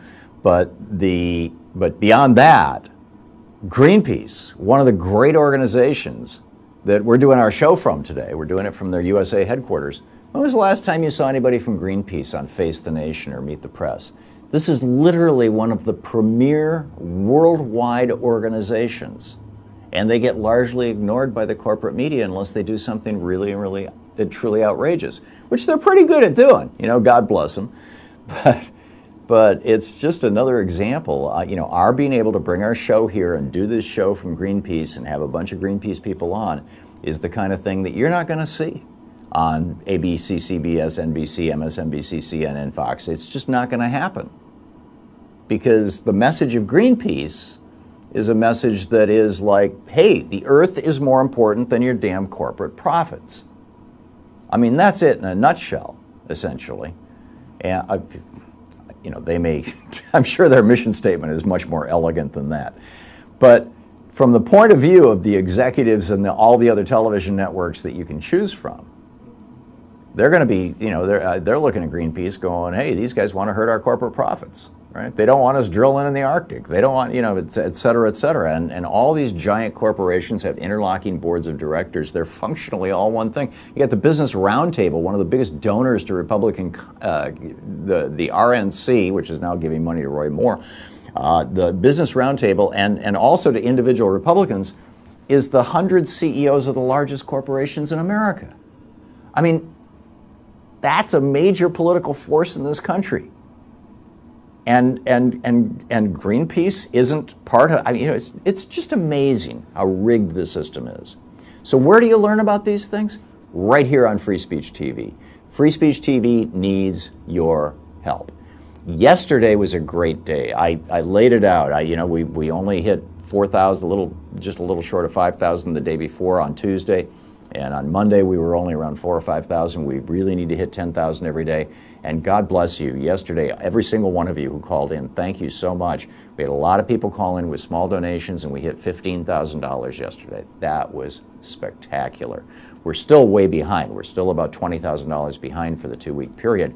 But let's make today another $10,000 plus day so we can kind of catch up on that, which means if you're watching this program and if you're getting value from this program, become part of the 98%, or let's reduce that number of the 98% of Free Speech TV viewers who never call in and support. Let's get it down to 95%, 90%, 85%. Wouldn't it be cool if half of the people who watch Free Speech TV, you know, I realize there are some people who are watching who just can't afford to give, and that's fine, you know. We're pleased that it's here. You know, this is not a guilt trip thing. This is more of a, you know, if you find this valuable, you're not going to want to wake up one day and discover that the network's gone because they couldn't meet their budget. So please call 877-378-8669 and make your contribution today. It's really and truly important. Free Speech TV, one of the great progressive forces in American media today, and entirely because of you, or largely because of you. You know, yeah, there's a great bunch of people at Free Speech TV who are doing the work, and of course there's some of us who do shows that we give to Free Speech TV, and you know, and we're so pleased to be here, frankly. But you're at the core of the whole thing. You're the base of the pyramid that holds everything up. So please play your role today. Call 877-378-8669. With a $30 contribution, you get a Thom Hartmann University bumper sticker. With a $60 contribution, you get the bumper sticker plus the Free Speech TV 16-week or 16-month catalog. With a $120 contribution, you get the bumper sticker, the catalog, plus Van Jones's brand new book, The Messy Truth.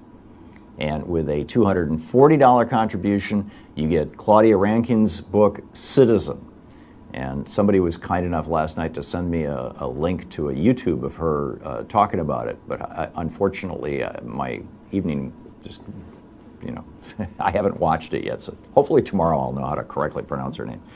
And with a $360 gift, and again, all these amounts are divisible by 12. So $360 is $30 a month, $240 is $20 a month for a year, $120 is $10 a month for a year. Most people can afford, $10 or $20 or $30 a month.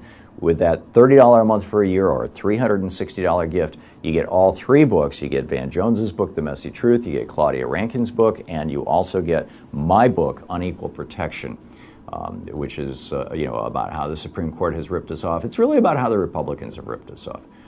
So, and with a $1,000 gift, come to Portland, Oregon. I'll buy you. There's some amazing restaurants in Portland. You'll love it. So come on out. So please call now. Free Speech TV needs your help. Let's make this a great day. 877-378-8669. Please call now. Thank you so much.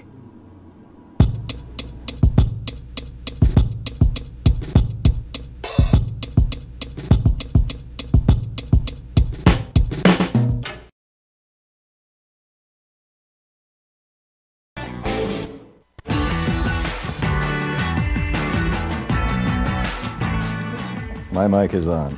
Welcome back. Thom Hartmann here with you, and super happy to have in the, I was going to say in the studio, I'm in your offices where we are at a conference room at the headquarters of Greenpeace USA, and with us is Annie Leonard, the Executive Director of Greenpeace USA, and you can tweet her at Annie M. Leonard, do I have that right, or at Greenpeace USA, and Tom Wetterer, who is the General Counsel, a fancy way of saying the head lawyer for Greenpeace USA.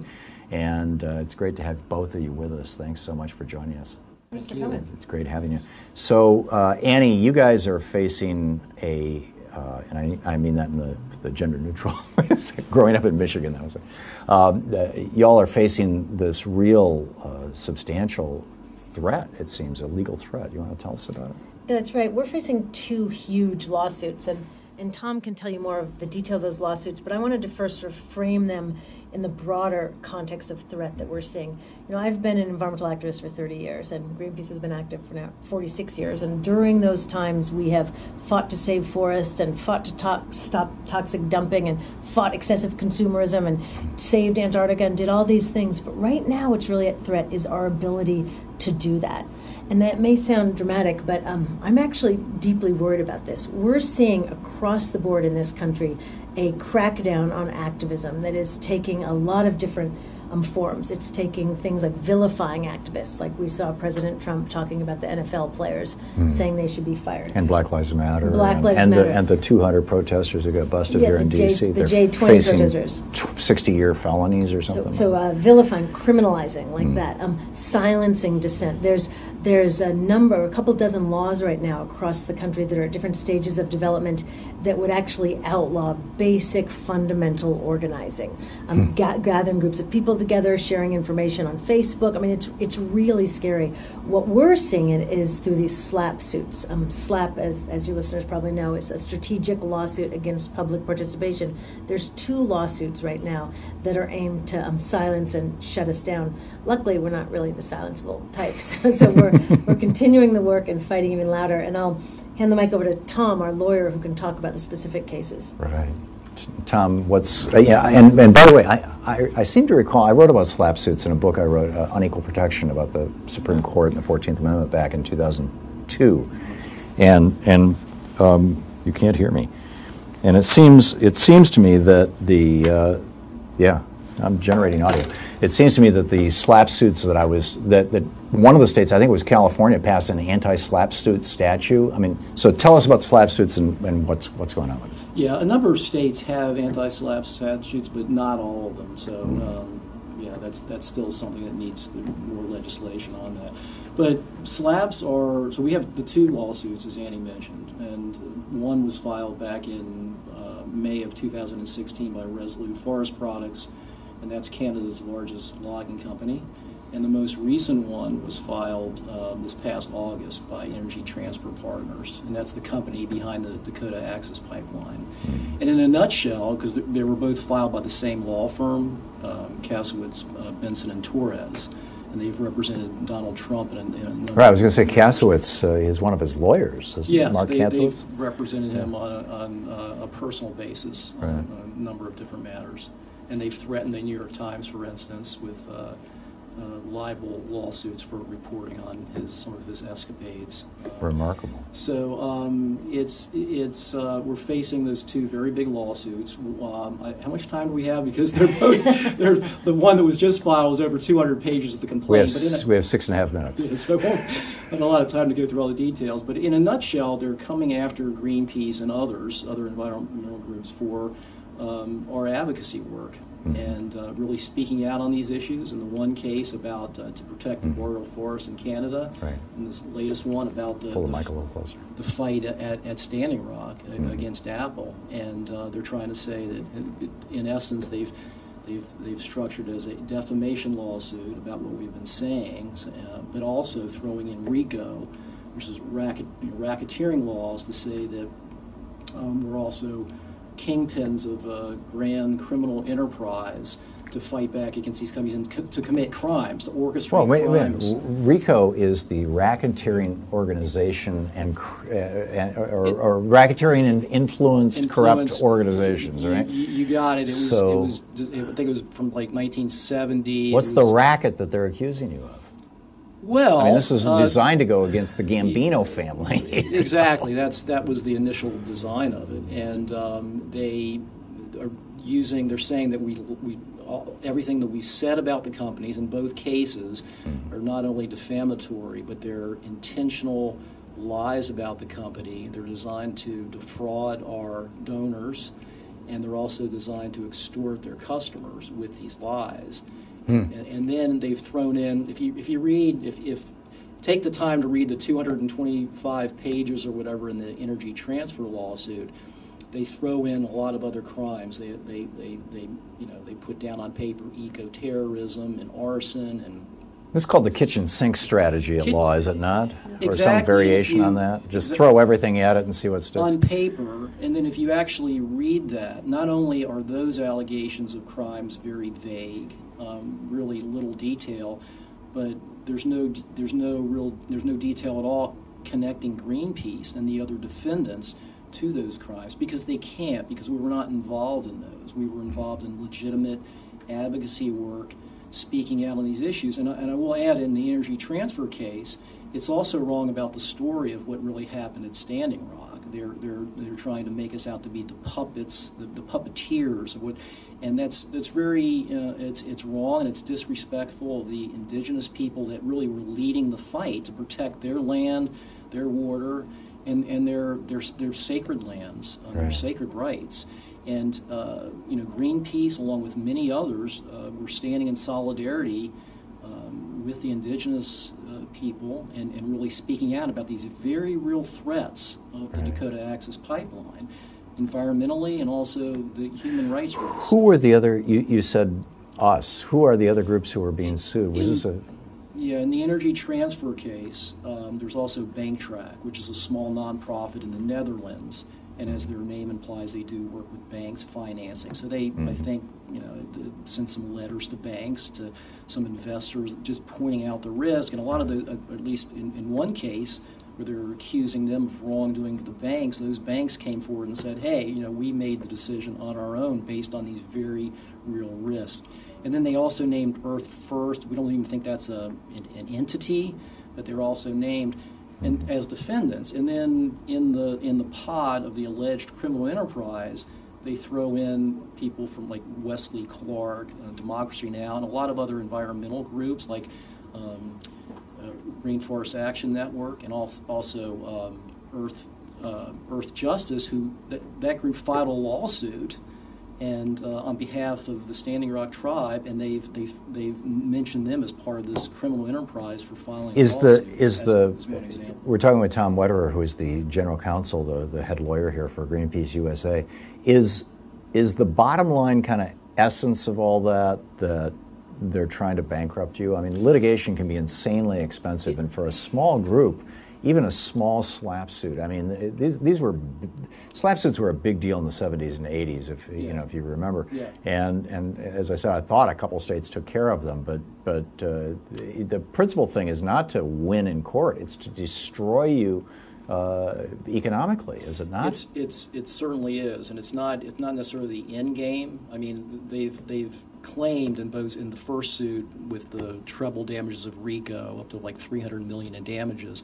The latest one about $900 million, but it's not so much. You're looking at $1 billion and. Well, and it's not so much even that, because they don't really have any merit, but it's also the expenses of litigation. The point is to drag the defendants, in this case certainly Greenpeace, through the expenses and the time and the distraction of the litigation process, but it's also to send a message to others to chill others from speaking out too, because they want to send a message that you'll be sued too if you dare to speak out, and you'll also have to face the expenses of litigation and the time that it takes. So that's really the point of these lawsuits, absolutely. And just yesterday, there was an amicus brief that was filed in support of our motion to dismiss in the energy transfer case by the ACLU and NRDC and other groups, and it talks about that very point of what this case and really these cases, what they represent for First Amendment rights and advocacy if they're successful. And they really need to be dismissed at the earliest stages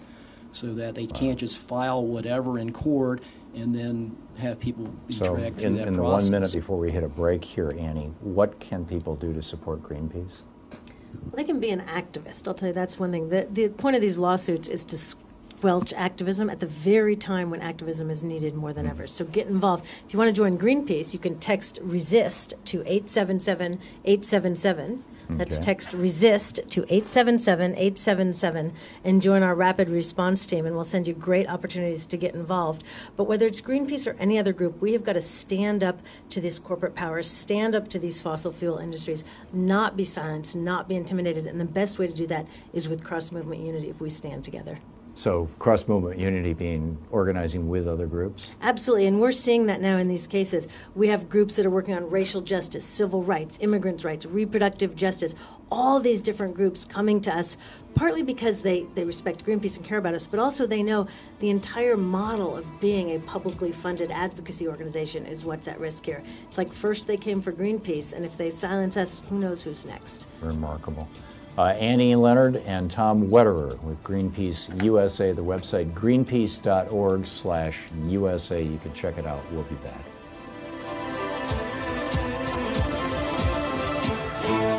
You're listening to Thom Hartmann. Visit thomhartmann.com for audio and video archives.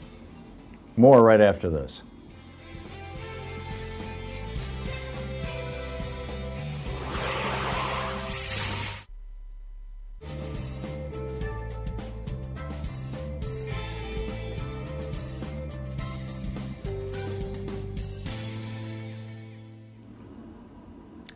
And welcome back.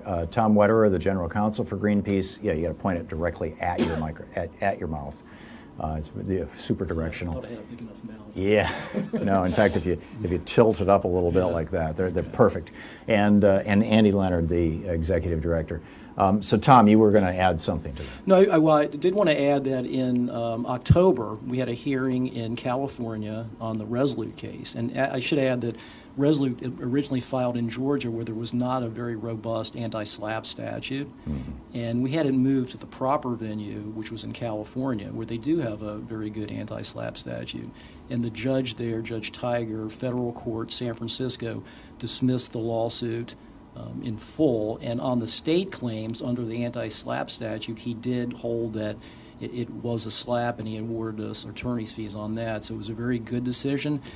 They did get leave to amend, and this is another aspect of the SLAPP nature. They amended the lawsuit. We don't think it adds anything in substance, but now it continues the litigation process, and we once again have to respond to that, and it's going to drag it out for a number of months. I think I would say the same result, that we will win, but continued we're dragged through the litigation process even more. Remarkable, absolutely remarkable. Annie, what? Well, I guess you're not the lawyer, but you're running this organization. How do you expect this to play out? What is your expectation?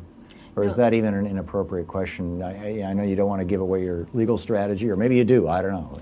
We absolutely expect to win both of these cases because they are totally frivolous and fabricated. I mean, they are accusing us of doing constitutionally protected advocacy work. Actually, either the constitutionally protected advocacy work or like crazy stuff, like the ETP lawsuit includes drug trafficking in the list of charges. Really? Like it's either like crazy stuff or what we are absolutely allowed to do. So how we expect this to play out is that we will win these lawsuits and in the meantime raise such awareness about the threats on our democracy that we will help to kickstart, along with many others, a powerful movement in this country that comes out at the end of this with the right to activism, the right to nonviolent protest, the right to free speech more deeply safeguarded in the law and in public consciousness. So we think that this is going to make us stronger.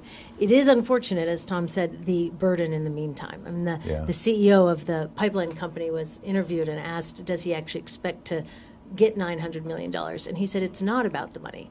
It's not about winning these cases. It's about silencing, distracting, and intimidating us. And so draining you of money. Absolutely draining us of money. We are fortunate that we have insurance that helps with some of the legal bills, but we still have, our strongest campaigners, our in-house lawyers, our comms people spending time on these lawsuits rather than fighting the fossil fuel companies that are threatening the future. You wanted to add something, Tom? We have 30 seconds. Yeah, again, if one would read the Energy Transfer complaint, for instance, you'll see with it, again, it's not very specific at all, and with regard to Greenpeace and bank track. But if you read where it does talk about the things we do, like Annie said, you'll see things like press releases, public statements, letters to banks, joint letters and things of that nature, and things that are just really need to be protected, fundamental First Amendment advocacy rights. And then the things that we were accused of lying about all were not only opinions and recognized by many people the dangers of the pipeline, also very soundly based in facts and science. Right, remarkable. Tom and Annie, can you stick around? I'm gonna try and truncate our news report so we can get a little more Greenpeace in here, although we've got the whole next hour too. We'll be right back. Ellen Ratner is going to drop by with a quick update on the news, and we'll be back.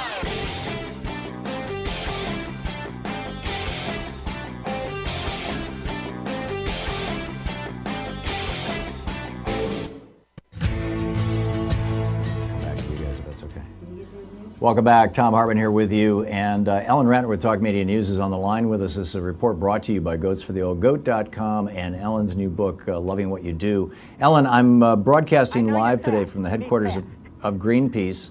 Ellen?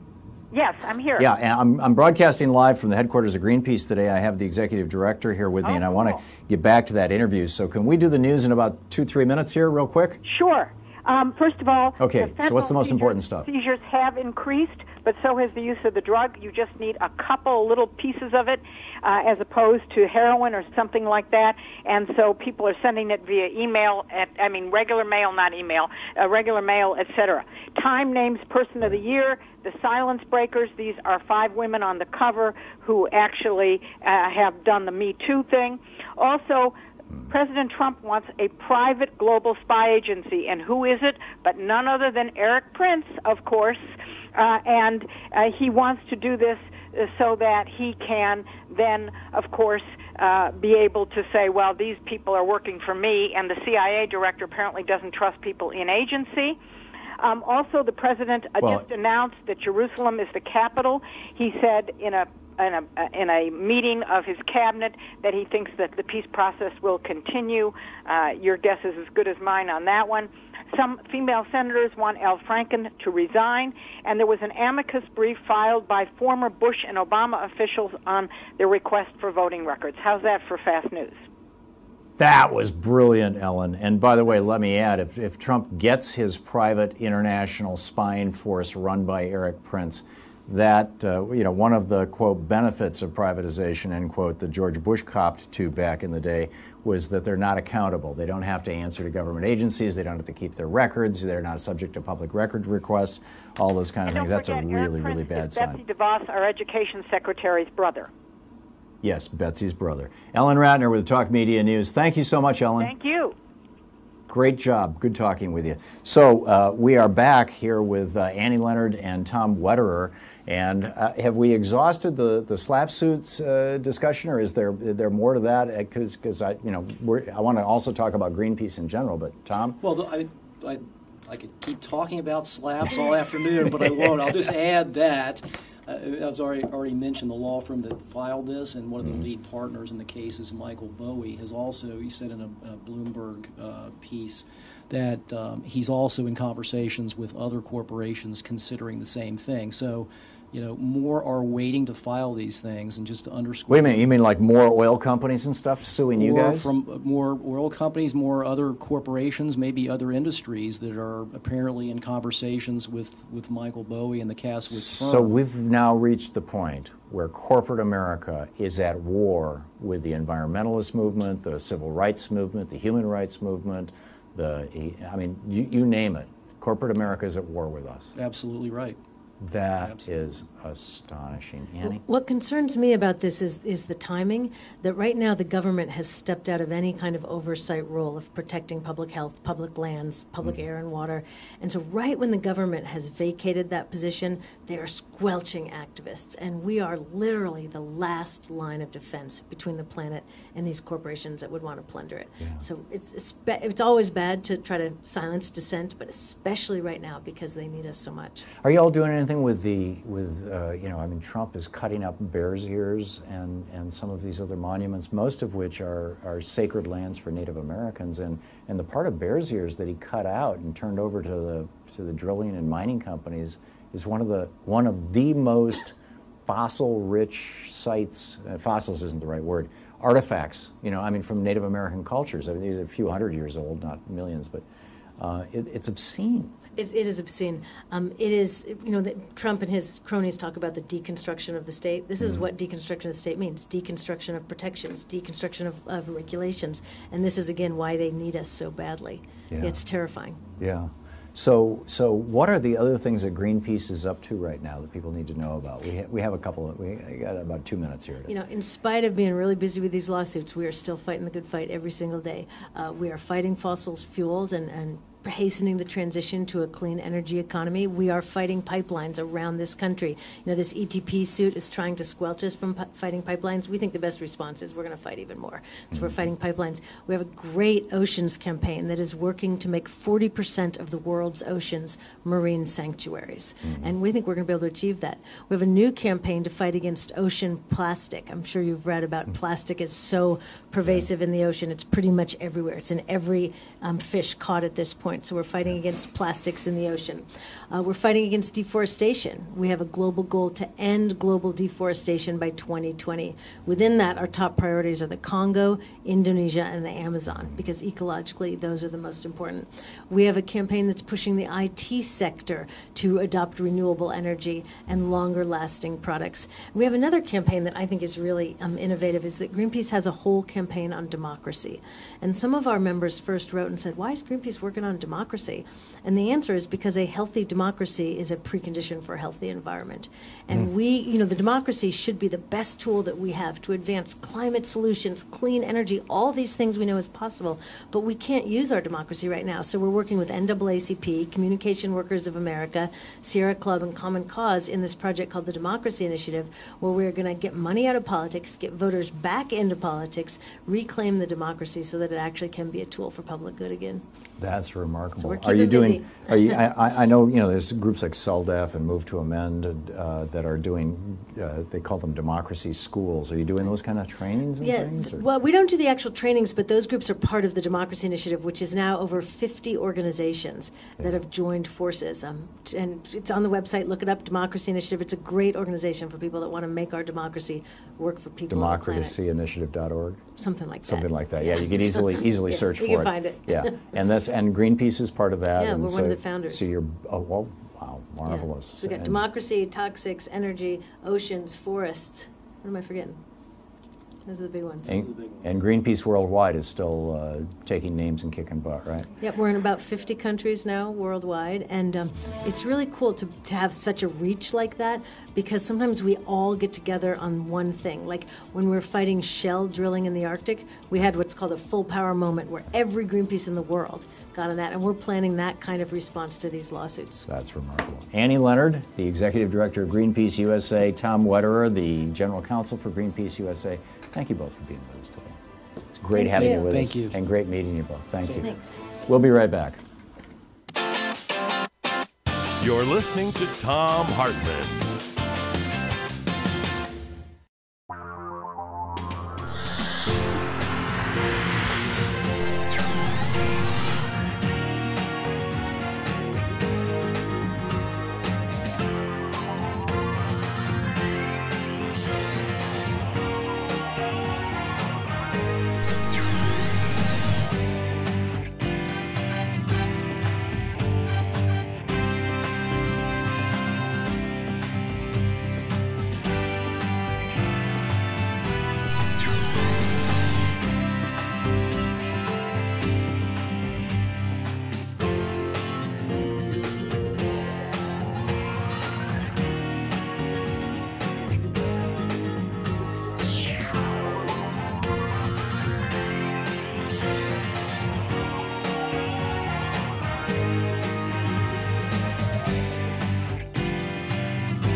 The Thom Hartmann Program is brought to you in part by the Aiden Forecast, an investment newsletter with weekly updates of leading market indicators and a monthly deep dive into what the details of the economy and the markets mean for investors and retirees. On the web at aidenmarkets.com. Wines have some of the highest pesticide levels in our food chain. This hour brought to you by ecowine.com. Pesticide-free wines, organic wines, imported from France by the Organic Wine Company, ecowine.com. Hartmann Program is brought to you in part by Super Beets. Super Beets are sourced from non-GMO beets, and they're packed with dietary nitrates, helping to produce nitric oxide for more energy, stamina, and support for healthy blood pressure levels naturally. For more information, call 800-223-8242 or visit tomsbeets.com.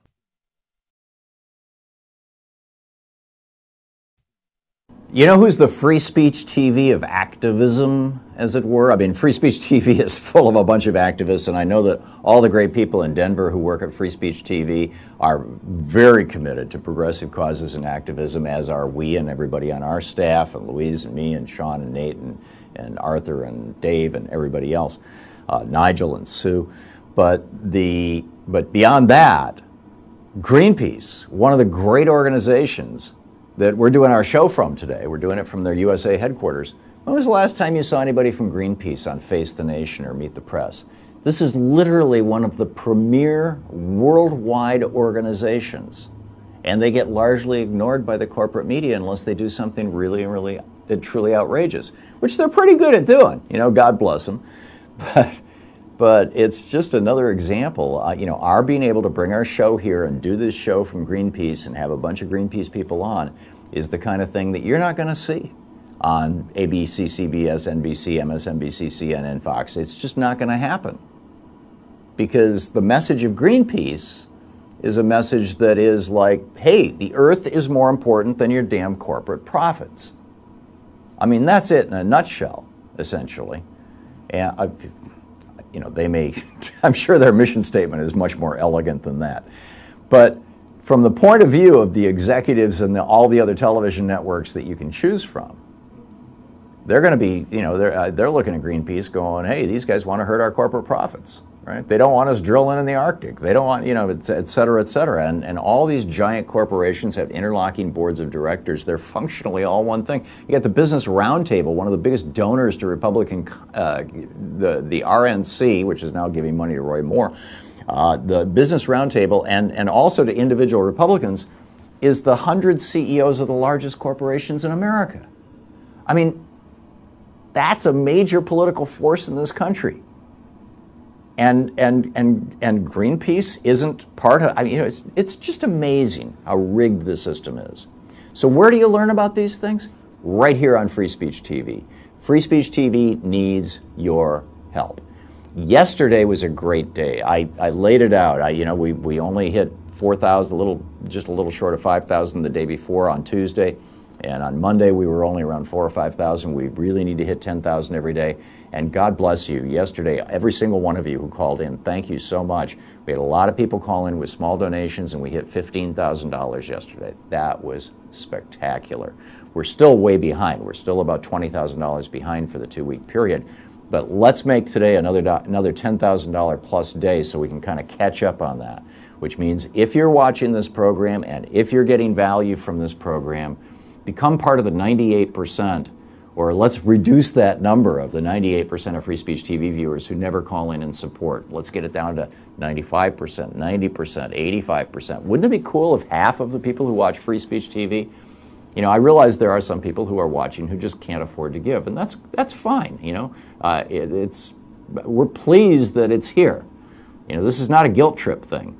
This is more of a, if you find this valuable, you're not going to want to wake up one day and discover that the network's gone because they couldn't meet their budget. So please call 877-378-8669 and make your contribution today. It's really and truly important. Free Speech TV, one of the great progressive forces in American media today, and entirely because of you, or largely because of you. There's a great bunch of people at Free Speech TV who are doing the work, and of course there's some of us who do shows that we give to Free Speech TV, and we're so pleased to be here, frankly. But you're at the core of the whole thing. You're the base of the pyramid that holds everything up. So please play your role today. Call 877-378-8669. With a $30 contribution, you get a Thom Hartmann University bumper sticker. With a $60 contribution, you get the bumper sticker plus the Free Speech TV 16-month catalog. With a $120 contribution, you get the bumper sticker, the catalog, plus Van Jones's brand new book, The Messy Truth. And with a $240 contribution, you get Claudia Rankine's book, Citizen. And somebody was kind enough last night to send me a link to a YouTube of her talking about it. But unfortunately, my evening just, I haven't watched it yet. So hopefully tomorrow I'll know how to correctly pronounce her name. And with a $360 gift, and again, all these amounts are divisible by 12. So $360 is $30 a month, $240 is $20 a month for a year, $120 is $10 a month for a year. Most people can afford, $10 or $20 or $30 a month. With that $30 a month for a year or a $360 gift, you get all 3 books. You get Van Jones's book, The Messy Truth, you get Claudia Rankine's book, and you also get my book, Unequal Protection, which is about how the Supreme Court has ripped us off. It's really about how the Republicans have ripped us off. So, and with a $1,000 gift, come to Portland, Oregon. I'll buy there's some amazing restaurants in Portland. You'll love it. So come on out. So please call now. Free Speech TV needs your help. Let's make this a great day. 877-378-8669. Please call now. Thank you so much.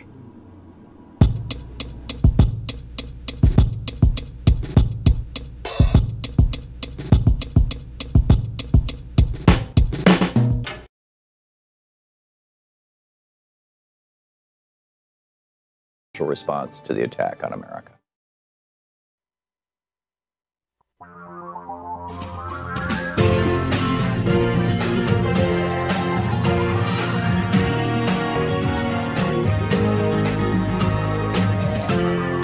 This is the Thom Hartmann Program. Welcome back. Thom Hartmann here with you. And boy, what a day. There is it's almost like, we're all pregnant politically. It's this moment before we find out, what the Republicans are going to do to help out their billionaire buddies and the big transnational corporations. We're in the process of finding out all the damage that Ryan Zinke and Donald Trump are doing to our national monuments.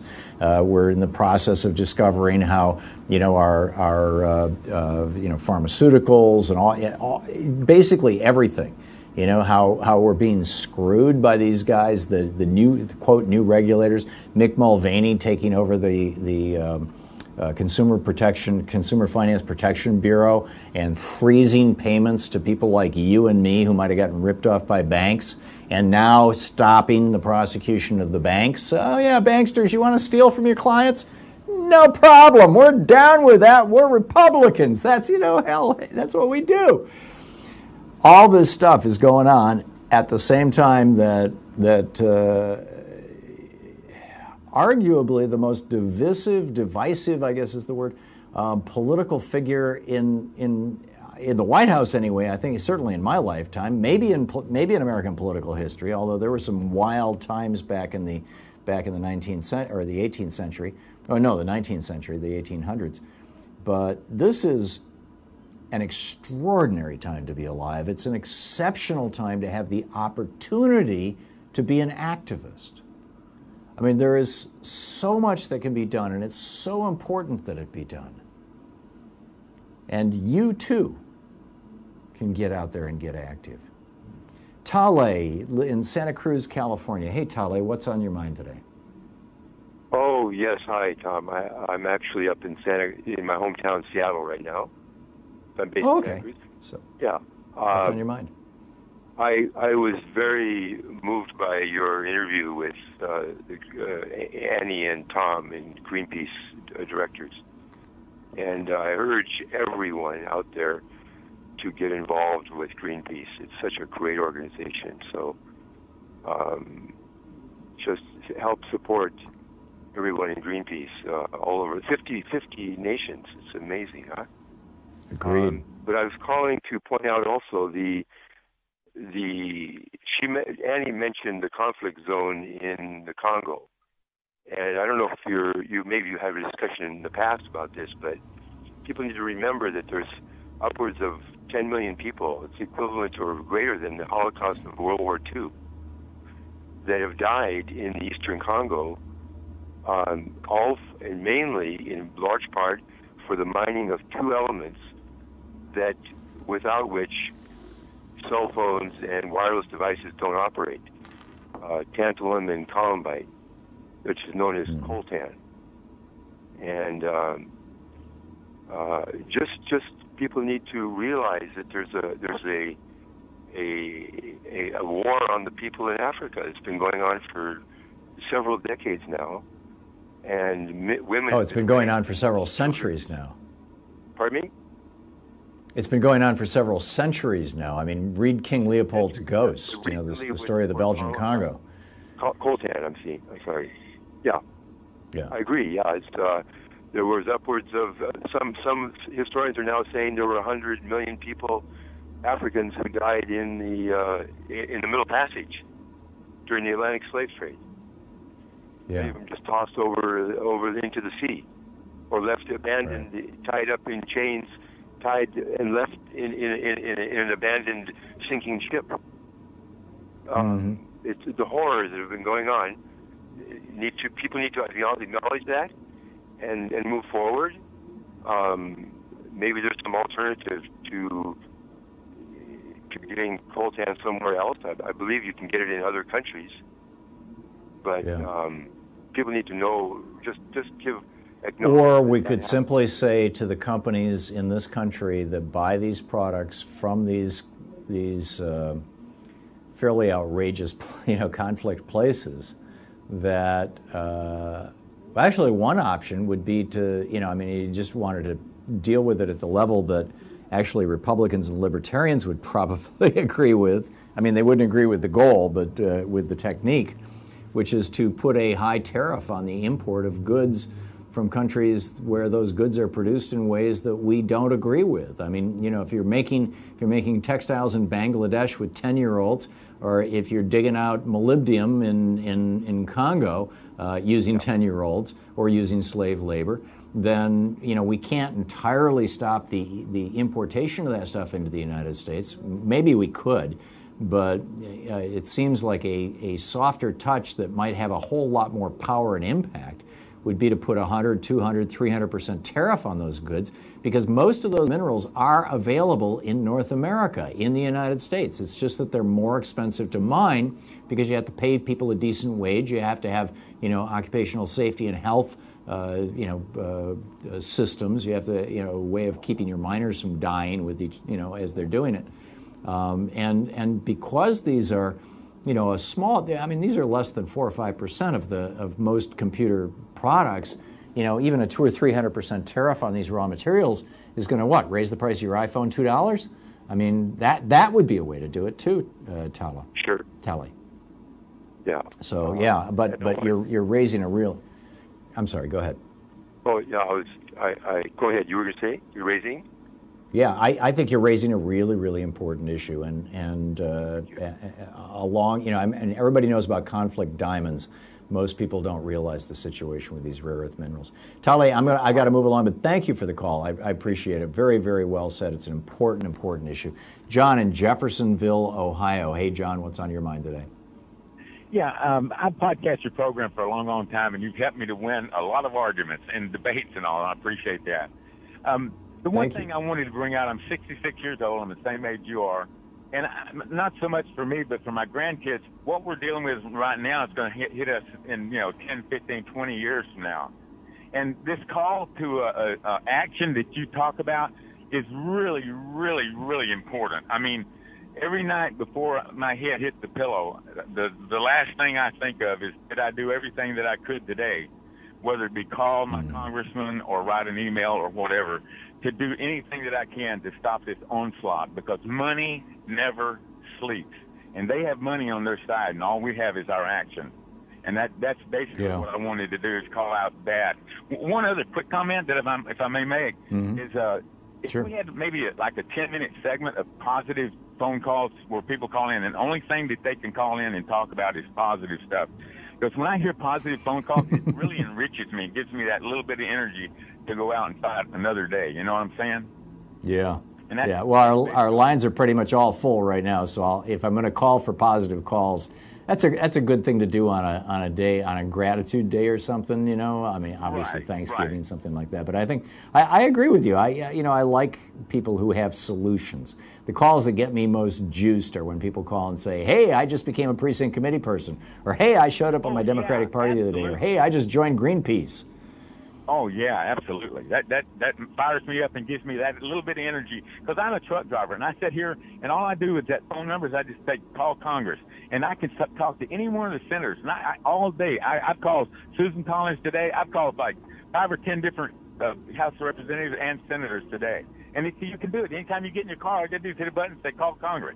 And it's yeah. Just store the number. It's 202-224-13. If I say it wrong, I'll blow it. Do you remember the phone number? I've got it in my phone, and I've got my map, because I'm actually driving a big rig right now. That's my problem. I've got it in my phone, so I don't say it often enough. I got to say it more often. John, thanks a lot for the call. Actually, if you go to callcongress.org, you will find all the phone numbers to call Congress. So check it out, callcongress.org. We'll be right back.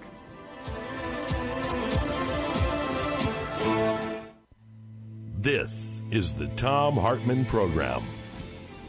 Back with more of your calls, and at the bottom of the hour, we're going to check back in with Greenpeace. Stick around.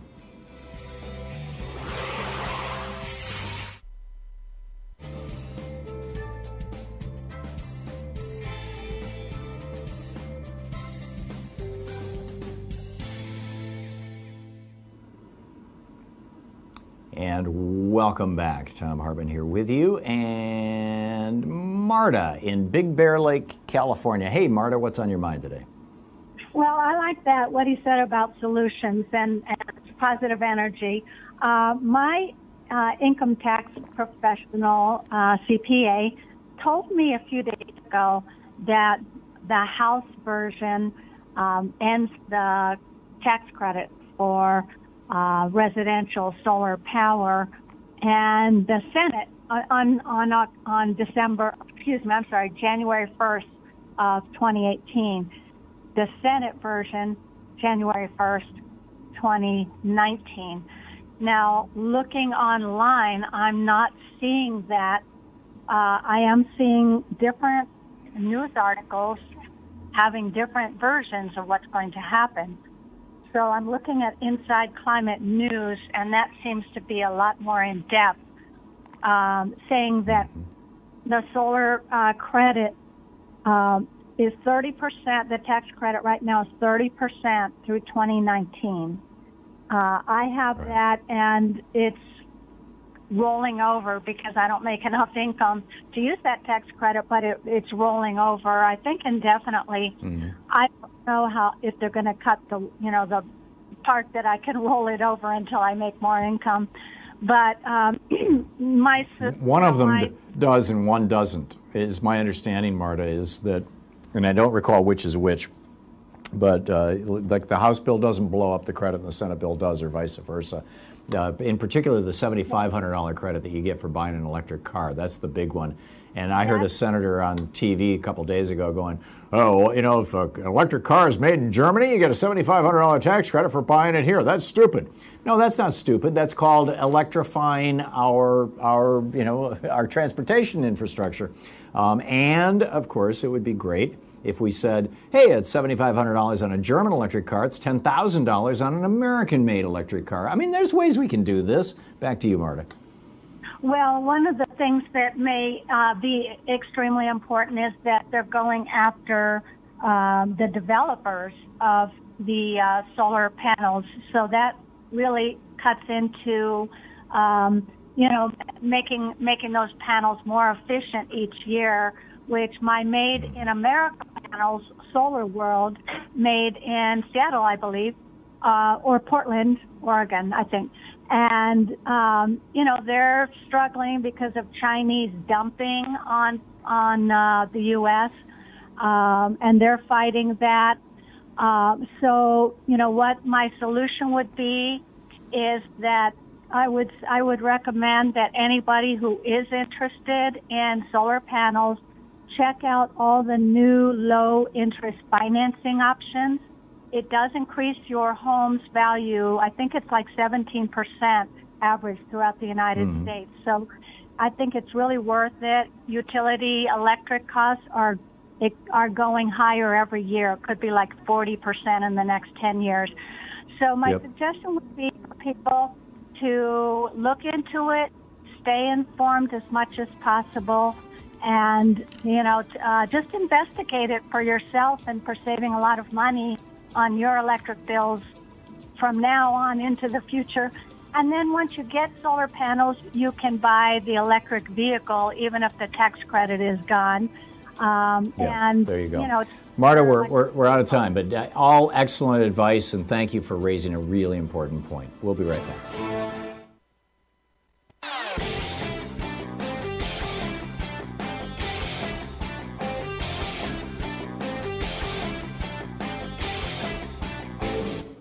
On April 5th, this year's election results have generated fear, sadness, and despair. In the days and months ahead, our democracy may face a crisis of historic proportions. But there is good news. There is good news. There is good news. Thousands of people are stepping forward in solidarity, resistance, and resolve. We join them. We join them. We join them in standing with the most vulnerable communities among us. Those most likely to be targeted by new restrictions and policies. We will tell their stories here. Here on Free Speech TV. We will lift their voices here on Free Speech TV. In the difficult times ahead, know that we will be with you 24 hours a day. Every day. You are not alone. You are not alone. You are not alone. There are millions of us. Raising our voices and hearts together as one. We've got your back. We got your back. Free Speech TV's got your back. The revolution is in progress. Hartmann here with you, and Rocky in Big Clifty, Kentucky. Hey, Rocky, what's on your mind today? Can you hear me, sir? Rocky, you are on the air. I may sound a little faint in your phone, but everything is good. What's on your mind? Well, I called Mitch McConnell today. Sir, I was sexually molested when I was 6 years old till the time I was 8 years old. Mm-hmm. They're supporting Roy Moore down there, and I called, Mitch McConnell's office, and I told him this story. I also brought up the tax bill and all that stuff too. And I said, just wait till 2018, 2020. And they said, he snickered at me. Like he wasn't worried about getting the votes. So I'm asking people to make a... So I'm asking people to call Mitch McConnell's office and say something to him about that, because I don't think that's fair. And I've got his phone number right here. Okay, what's his phone number, Rocky? It's area code 502-582-6304. I mean, the way they talk to me about... I'm assuming we're giving out an office number and not a personal cell number or something. I wouldn't want to do the latter. That's his office number, right? Sir. Yeah, okay, good. This is their office in Louisville, Kentucky.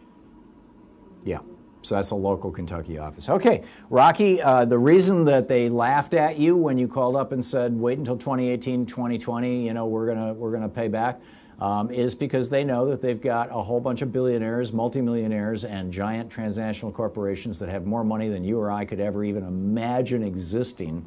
And that money will be available to Mitch McConnell and all the other Republicans if they succeed in giving what is being referred to as a $1.5 billion tax break. Over a 10-year period, it's going to transfer $5 trillion from the middle class and working people up to the top 1/10% and the big national corporations. And that's what they're all about. I understand that, sir. You're right. You're absolutely correct.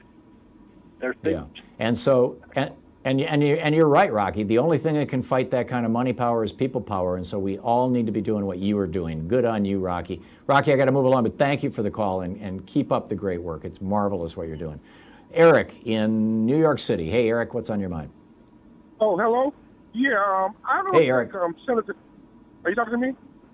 I am. You're on the air. Okay, I don't think Senator Al Franken should resign because he's a very good senator, man. And the way they come into, for example, like the stuff that the lady, like the first lady that came out against, this happened to the man. This was done when he was a comedian. Comedians do stupid stuff. Okay, now then they got some ladies. Part of the job description. Yeah. Then they got some ladies say that when they was, when he tried to take a photo with them, he hugged them, and they thought that he was trying to touch their chest. Well, usually when you drawing people close to you, you might miss and touch their breast with your hand, but that doesn't mean that. I think it was that. Yeah, I think it was that they were saying he was trying to touch their butts, but whatever it may be, this is in my mind. We haven't. Because he's a good senator. Yeah. He's a good senator, and he fights for the people of Minnesota and for the people of the United States of America. And Yeah. Here's the problem, Eric. And then they got this woman trying to make this last woman. Where did she come from? How did where these women come out of the woodwork saying he tried to put his tongue down her mouth? I mean, did anybody really do real research on her? I think actually people have, Eric, and I think that the reporters who reported, I believe it was the New York Times, reported on the two women who came forward anonymously, and they actually checked found that they had told those stories to other friends and things like that. It's a really tough one, Eric, because on the one hand, I think it looks to all of us like what Al Franken did is more on the shoplifting end of the spectrum than the armed robbery end of the spectrum, if you will, because it's like we all agree that stealing is bad, but there's different kinds of stealing, right? We treat shoplifters differently than we treat bank robbers, and Harvey Weinstein, clearly a bank robber, right? Al Franken, I don't think he's a bank robber, but maybe he's a shoplifter. Okay, so what do you do with shoplifters? Do you kick them out of public office or not? And this is the problem that the Democratic Party has right now, is struggling with this, is trying to decide, how are we dealing with this spectrum of behavior? I mean, John Conyers is now out, for example, but it looks like John Conyers was, closer to the, not necessarily a bank robber, but maybe grand theft auto. I mean, it's like, we have to have some sense of proportionality to this on the one hand. On the other hand, you've got a lot of people saying it is, thank God this moment has arrived. It's time to throw the bums out. It's time to clean house. We've got all these, there's all these toxic men running around who are on an ongoing basis not just exploiting and abusing women, but also humiliating them. Louise was telling me the story the other day. In fact, she was telling some friends of ours about how, excuse me, when we lived in Atlanta and she was running our travel agency, she was the CEO of the company. And these guys would come in, whether it was a customer or somebody selling a copy machine or a representative from the airline, and they'd refer to her as honey and sweetie. And I can't tell you how many times I've heard Louise say to these guys, "I'm not your honey." And they would look at her shocked. But that's a way of saying, "Oh, little sweetie, you're not as powerful as I am." All that stuff needs to change.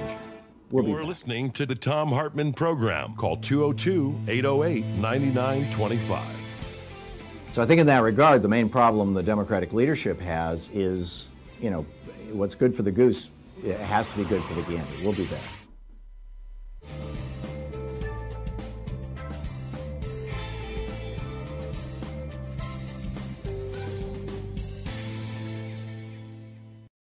You know who's the free speech TV of activism, as it were? I mean, free speech TV is full of a bunch of activists, and I know that all the great people in Denver who work at Free Speech TV are very committed to progressive causes and activism, as are we and everybody on our staff, and Louise and me and Sean and Nate and Arthur and Dave and everybody else, Nigel and Sue. But beyond that, Greenpeace, one of the great organizations that we're doing our show from today. We're doing it from their USA headquarters. When was the last time you saw anybody from Greenpeace on Face the Nation or Meet the Press?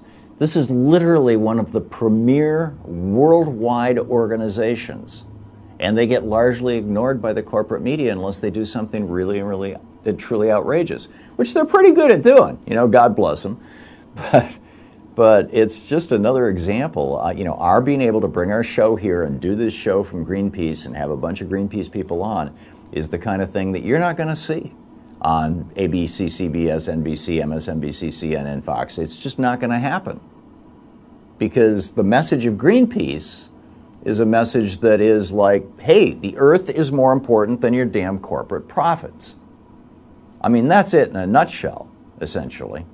And they may, I'm sure their mission statement is much more elegant than that. But from the point of view of the executives and all the other television networks that you can choose from, they're going to be, they're looking at Greenpeace going, hey, these guys want to hurt our corporate profits, right? They don't want us drilling in the Arctic. They don't want, et cetera, et cetera. And all these giant corporations have interlocking boards of directors. They're functionally all one thing. You got the Business Roundtable, one of the biggest donors to Republican, the RNC, which is now giving money to Roy Moore. The Business Roundtable and also to individual Republicans is the 100 CEOs of the largest corporations in America. I mean, that's a major political force in this country. And Greenpeace isn't part of, it's just amazing how rigged the system is. So where do you learn about these things? Right here on Free Speech TV. Free Speech TV needs your help. Yesterday was a great day. I laid it out. We only hit 4,000, just a little short of 5,000 the day before on Tuesday. And on Monday, we were only around 4,000 or 5,000. We really need to hit 10,000 every day. And God bless you. Yesterday, every single one of you who called in, thank you so much. We had a lot of people call in with small donations, and we hit $15,000 yesterday. That was spectacular. We're still way behind. We're still about $20,000 behind for the 2-week period. But let's make today another $10,000 plus day so we can kind of catch up on that, which means if you're watching this program and if you're getting value from this program, become part of the 98%, or let's reduce that number of the 98% of Free Speech TV viewers who never call in and support. Let's get it down to 95%, 90%, 85%. Wouldn't it be cool if half of the people who watch Free Speech TV, I realize there are some people who are watching who just can't afford to give, and that's fine. We're pleased that it's here. This is not a guilt trip thing. This is more of a, if you find this valuable, you're not going to want to wake up one day and discover that the network's gone because they couldn't meet their budget. So please call 877-378-8669 and make your contribution today. It's really and truly important. Free Speech TV, one of the great progressive forces in American media today, and entirely because of you, or largely because of you. Yeah, there's a great bunch of people at Free Speech TV who are doing the work, and of course there's some of us who do shows that we give to Free Speech TV, and we're so pleased to be here, frankly. But you're at the core of the whole thing. You're the base of the pyramid that holds everything up. So please play your role today. Call 877-378-8669. With a $30 contribution, you get a Thom Hartmann University bumper sticker. With a $60 contribution, you get the bumper sticker plus the Free Speech TV 16-month catalog. With a $120 contribution, you get the bumper sticker, the catalog, plus Van Jones's brand new book, The Messy Truth. And with a $240 contribution, you get Claudia Rankine's book, Citizen. And somebody was kind enough last night to send me a link to a YouTube of her talking about it. But unfortunately, my evening just, I haven't watched it yet. So hopefully tomorrow I'll know how to correctly pronounce her name. And with a $360 gift, and again, all these amounts are divisible by 12. So $360 is $30 a month, $240 is $20 a month for a year, $120 is $10 a month for a year. Most people can afford, $10 or $20 or $30 a month. With that $30 a month for a year or a $360 gift, you get all three books. You get Van Jones's book, The Messy Truth, you get Claudia Rankine's book, and you also get my book, Unequal Protection, which is about how the Supreme Court has ripped us off. It's really about how the Republicans have ripped us off. So, and with a $1,000 gift, come to Portland, Oregon. I'll buy there's some amazing restaurants in Portland. You'll love it. So come on out. So please call now. Free Speech TV needs your help. Let's make this a great day. 877-378-8669. Please call now. Thank you so much.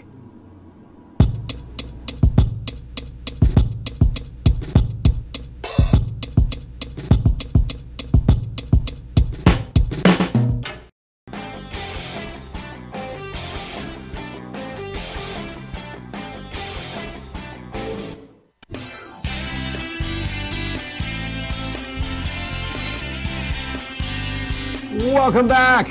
We're so happy to be live from Greenpeace's headquarters. There we go. Thank you. Welcome back. We're live from Greenpeace's headquarters, and so happy to have with us Naomi Ages, the Greenpeace USA climate organizer, greenpeace.org/USA. You can tweet her at Captain Planet, although it's spelled the captain is without vowels. So it's CPTNPLANETTE. That's right. Kind of a feminized Captain Planet. It's great. So that's your Twitter handle, and of course you can tweet Greenpeace USA as well. Naomi, welcome back to the program. You've been on the radio show, you've been on our TV show, which we no longer do, but you've been with us all over the place. It's great to see you again. Yeah, it's nice to see you again. Here. Thank you. It's great being here. So there's so much going on. You were just telling me that ALEC, the American Legislative Exchange Council, that writes so-called model where lobbyists get together and write legislation for Republicans to submit in state houses, just did something that even what was it, ExxonMobil couldn't handle. Tell us about this.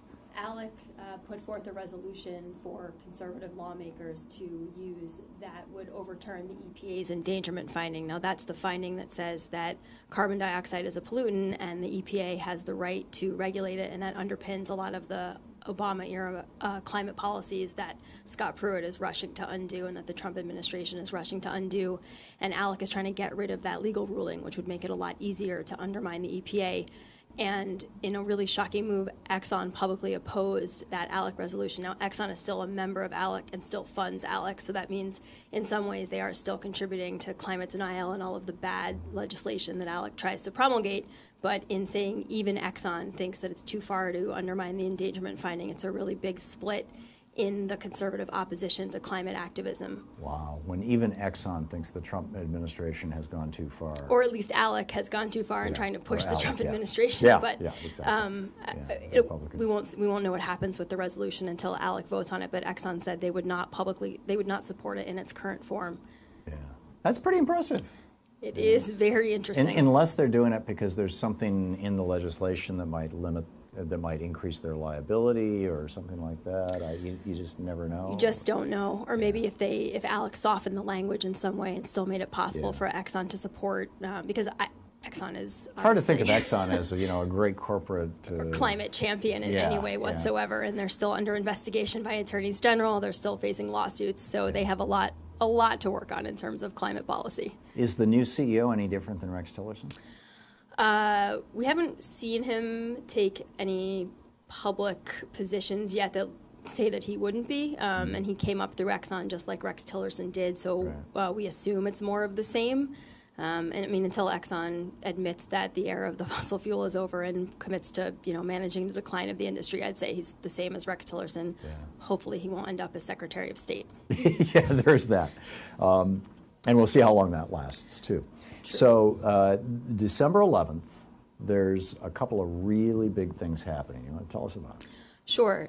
So December 10th is actually International Human Rights Day, and it's interesting that we have two cases dealing with climate change and human rights with important moments on December 11th. So the first is there is a hearing in the Our Children's Trust case, the Juliana case, which is the 21 youths suing the federal government for not appropriately adapting and preparing for climate change and establishing a right to a safe and stable climate for future generations. So the Trump administration is trying to have that case thrown out, and they filed this extraordinary petition in the Ninth Circuit, and that will have a hearing on December 11th. So it's really important, and we're hoping that the judges on the Ninth Circuit make the right decision there and allow the case to proceed as it was supposed to before the Trump administration filed this really unprecedented legal action to have it thrown out that there's really no grounds for. So that's the first thing. Also on December 11th in the Philippines is the first conference of the parties for the Philippines Commission on Human Rights inquiry into the responsibility of the carbon producers for human rights effects of climate change. So after Typhoon Haiyan, Filipino disaster survivors, community organizers, NGOs, and Greenpeace Southeast Asia Philippines filed a petition with the Commission on Human Rights to ask them to investigate the 47 largest fossil fuel companies and cement producers for their responsibility in the effects of climate change and how those affect Filipino human rights. On December 11th, the Commission has invited both the petitioners and the fossil fuel respondents to come and have a conference to decide how that inquiry will go forward and what the responsibility of those companies might be. And that's a world's first. Wow. So correct me if I'm wrong, my understanding of what you just said was that the companies in the Philippines that are producing enormous amounts of carbon dioxide, basically and other greenhouse gases, are being held responsible for the climate change that resulted in Typhoon Haiyan being one of the worst in the history of the world, I guess, or it was some mind-boggling thing, and it wiped out a lot of the Philippines. Is that the 30-second or the bumper sticker version of what you just said? That's fairly accurate. Certainly, it's corporations who operate outside of the Philippines whose activities are having effects inside the Philippines on the lives and livelihoods. Could survivors of the floods in Houston or Florida or Puerto Rico file similar lawsuits? Is this the beginning of a trend? I mean, we are seeing more and more climate litigation and climate legal actions happen in the wake of disasters like this, and certainly it depends on the context of each disaster, on the laws and avenues available to people, but it's not out of the question, and people should certainly be asking who's responsible for these climate damages and who's going to pay for them. Right. And that raises also a whole nother kind of set of possibilities. After there was a town in, Kansas, Oklahoma, something like that about a decade ago got hit by a horrible tornado and leveled the town, completely leveled the town, and they got, between the FEMA grants, Leo DiCaprio gave them a bunch of money. There were, a bunch of people who raised money, and it's now called Greenburgh, the name of the town, and it's, America's first 100% renewable energy, mostly solar and wind. In fact, I think it's probably all solar and wind. Literally 100% renewable energy town. It's this beautiful demonstration project that's been operating for a number of years now. Why can't we do that in Puerto Rico, and why couldn't the Philippines do that after Hurricane Haiyan? It's cheaper than fossil fuels. Much cheaper, and it gets at questions of the just transition. You know, what's going to happen when we phase out fossil fuels, and how do we make that fair to the communities that need to be rebuilt, and how do we do that rebuilding? And so it's a complicated question, or the answer is complicated in terms of political will, lobbying by the fossil fuel industry, the idea that it's too hard, or that we're locked into fossil fuels in some way because of contracts or because of political influence. So I think our message is that we can do it, and we should do it, and we should look for models like that in Puerto Rico, where we can rebuild in a way that doesn't lock in a fossil fuel future, but really brings us into the renewable future that we need. Right. Are you optimistic? Sometimes when I see I'm a lawyer and a campaigner, and I work on, like you said, political, financial, legal accountability for climate change, and I see the blossoming of climate litigation, and I see cases like in Germany where RWE was told by a court, actually this case that you tried to have dismissed can go forward, and this Peruvian farmer can ask you to pay for your share of the adaptation he will have to make to protect his home. That does make me optimistic. So the German courts have said that a farmer in Peru who's losing his crops because of climate change can sue a German coal burning company? So he's losing, he will, when a glacial lake melts because of climate change, his house, his farm, and those of his community will be covered by the lake.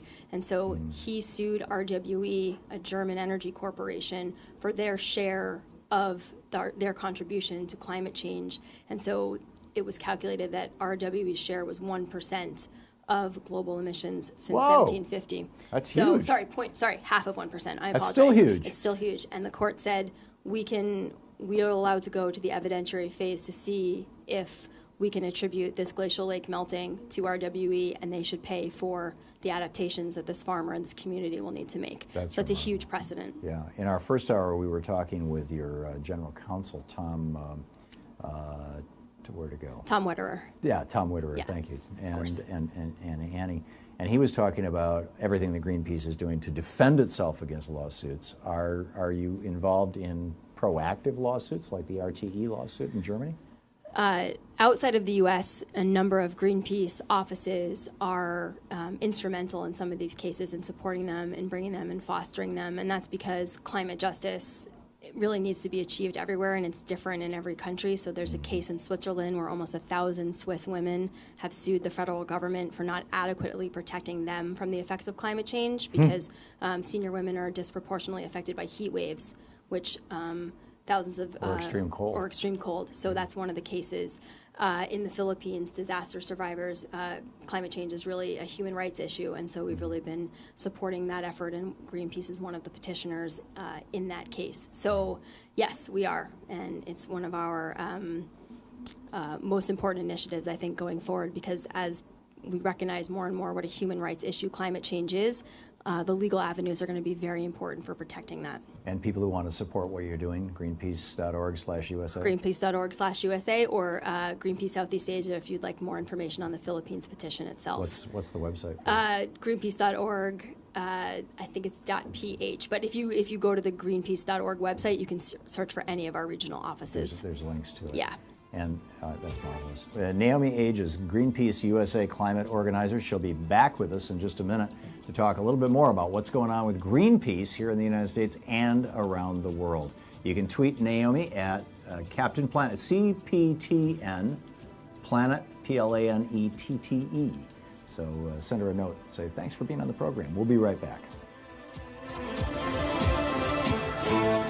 You're listening to Thom Hartmann. Visit thomhartmann.com for audio and video archives. Back with more of Naomi Ages from Greenpeace headquarters in just a moment.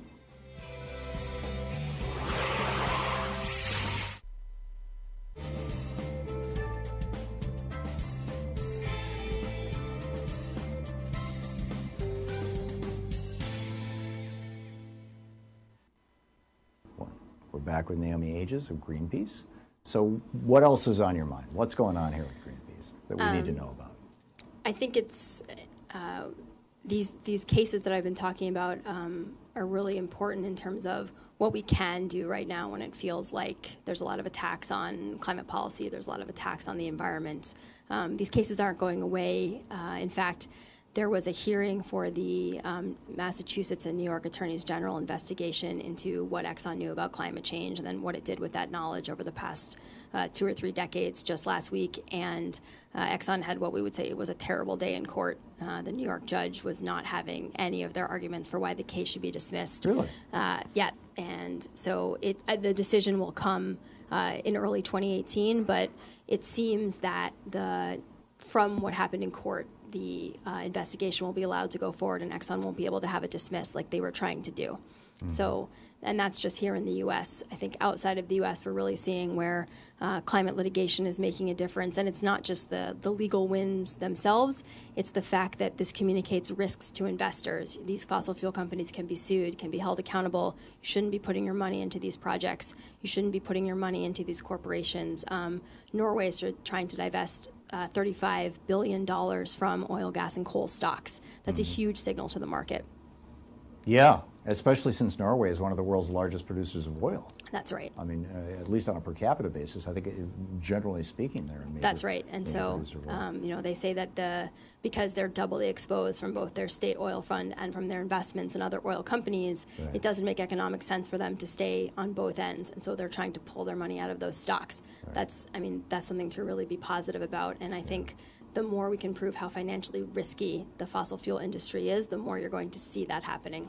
We were in Tromsø, Norway about 3 months ago at the Methane Research Center, CAGE, where they're doing just breakthrough research on climate change. And it was right around that time that Norway announced that after, you probably know the year, what's in my head is 2030, but after a certain year, they're not going to allow the import or manufacture of any fossil fuel powered vehicles. That's right. Is that a trend that's happening around the world? It's certainly happening in Europe. We're seeing that more and more where cities are going to ban the internal combustion engine or try to phase out diesel vehicles. It's not happening here in the U.S. where we're looking at the rollback of fuel efficiency standards. But, I mean, that's a signal to the market as well that we're going towards electric vehicles. We're not going to be investing in fossil fuel powered vehicles. Right, and that's a good thing. We at Greenpeace think so, and it's good for the planet, Yeah. It's, do you, any sense of how the tax bill might affect that? I mean, there was that break for people who are buying electric cars. Yeah, it's really tough to say what of this tax bill will become actual law and what will be. It's really not even a tax bill, it's a social engineering bill.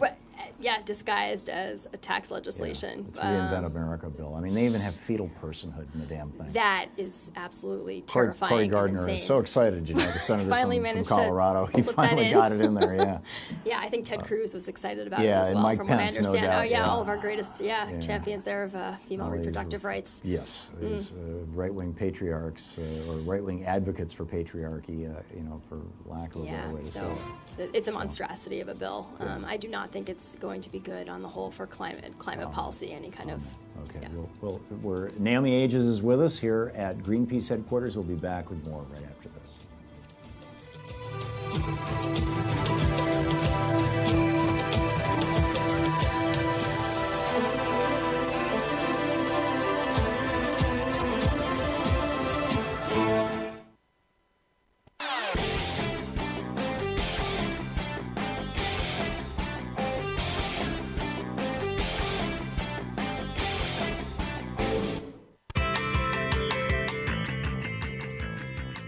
Welcome back. Thom Hartmann here with you live from Greenpeace headquarters in Washington, D.C. Corky in Hilton, New York. Hey, Corky, what's on your mind today?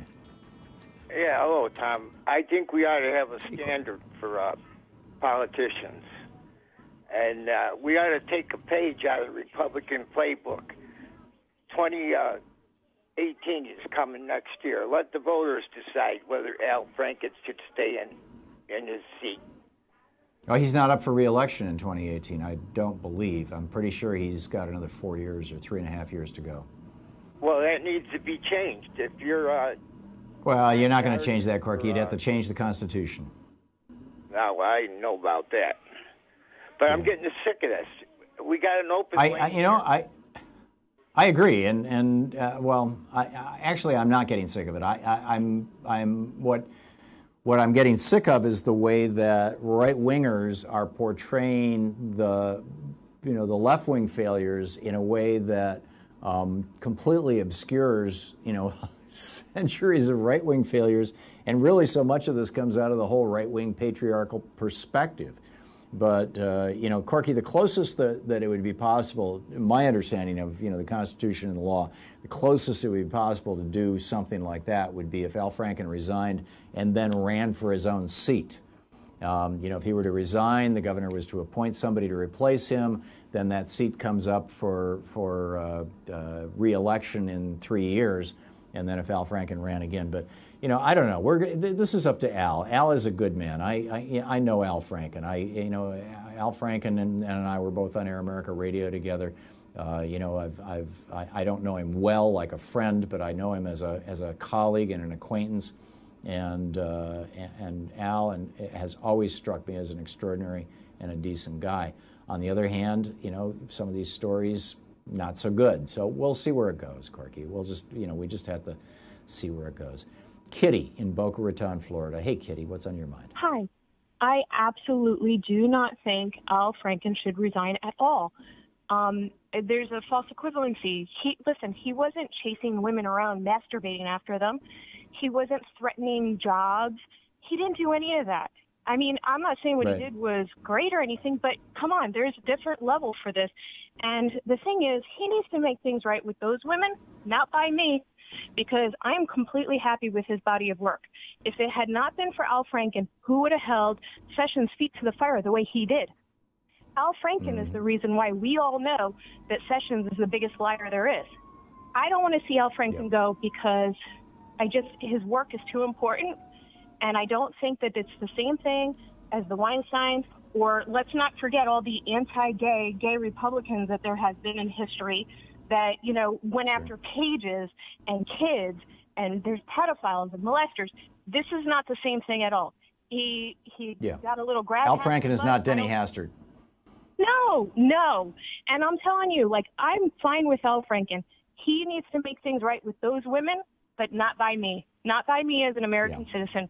I'm proud of his body of work. I don't think people are perfect, and I think that people can make amends and make things right. I don't think quitting is the way to make things right. Al Franken's too important. He champions the causes that I care about, and again, I think that what he did wasn't right. I don't think it makes him the most evil human being that ever existed. You know, Weinstein is, the pedophile who's running is. Those are the people that you want out, and you shame and you publicly shame and you get them. Not Al Franken. So that is this, and I hope he's listening, because I really hope that tomorrow he does not quit. I hope he makes amends with these women, and I think he's doing his efforts too, and I think he can make things right in his own way, but I think by quitting, we're losing somebody who matters so much to stop the floodwaters of the Republicans who are doing so much damage, in my opinion, to this country. We need Al Franken. I really hope he does not quit. Yeah. The problem is that a bunch of women in the United States Senate, I mean, you now have Kirsten Gillibrand, Mazie Hirono, Claire McCaskill, Maggie Hassan, Kamala Harris, Patty Murray, Tammy Baldwin, Bob Casey, Debbie Stabenow, Heidi Heidkamp. Those are the women. The men, you know, who have called on him to resign. The men include Sherrod Brown, Joe Donnelly, and Ed Markey. Susan Collins and Tom Perez have both come out, and now Doug Durbin and well, that's another thing. I understand that. No, Dick Durbin. That. But again, he doesn't need to make things right by them either. He doesn't need to make things right by them. He needs to make things right by the women that affected him, not by these senators and voters. Yes, and as a woman, Kitty, I'm glad to hear you say that, or whatever. I mean, you absolutely have the right to say that. As a man, it's hard for me to sit here and say, well, I'm going to defend Al Franken, or hey, let's talk about how Leanne Tweeden was actually close friends with Sean Hannity, and is this a right-wing hit and stuff like that. That you get into that, and that's all over the internet, and it starts sounding like victim blaming, and I can't go down that road. I'm not going to. I get that. I get that from you. But Tom, I'm also a woman who has dealt with, when I was a child, a man inappropriately touched me, an adult. And it affected me. So it's not like I don't understand these things, but I do understand there's a different level. There's definitely a different level. And I'm just saying, he doesn't need to do right by those senators. He doesn't need to do right by me. He's done right by me, and he has done right by those senators as his body of work, which he is a senator that is elected. So He's done right by everybody in this country. He needs to make amends with those specific women. And if everybody else doesn't like it, then they should just vote him out when it comes. I do think that we should can people and shame them out of public office if they are despicable. He is not despicable. He does not deserve to be shamed out. And I resent the fact that here we go again, Democrats playing it the nice way and the Republicans doing everything dirty they can, even funding a molester. And who's going to end up? We're going to lose somebody like that because what? Yeah. We're letting the Republicans yet again tell us how we need to act? No, we need to keep Al Franken. I really hope he does not quit. He is too important. Yeah. His work as a senator is great. Kitty, we're out of time, but thank you. Thank you for sharing your sentiment with us. It's you said it so well, so elegantly, so articulately, and we'll see. I mean, this ultimately the decision is up to Al and his family, and we'll see where this goes. Thanks so much for being with us. Special thanks to the folks at Greenpeace for letting us use their office, and we'll be back tomorrow from another place here in Washington, D.C. And in the meantime, don't forget, democracy requires you. Tag you're it. See you tomorrow. Listening to Thom Hartmann. For audio and video archives, visit thomhartmann.com.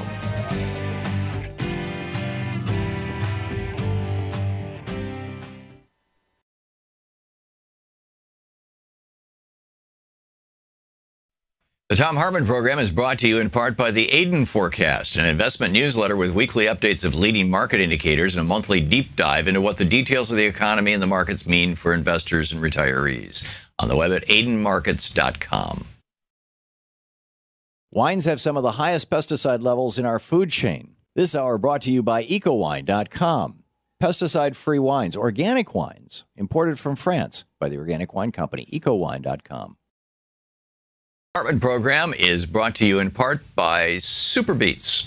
Super Beets are sourced from non-GMO beets, and they're packed with dietary nitrates, helping to produce nitric oxide for more energy, stamina, and support for healthy blood pressure levels naturally. For more information, call 800-223-8242 or visit tomsbeets.com.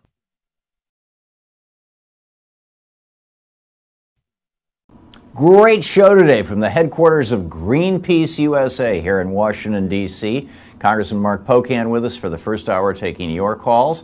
And then after that, we had a whole bunch of great folks in Greenpeace talking about their work, plus a lot of news today. So check out today's show.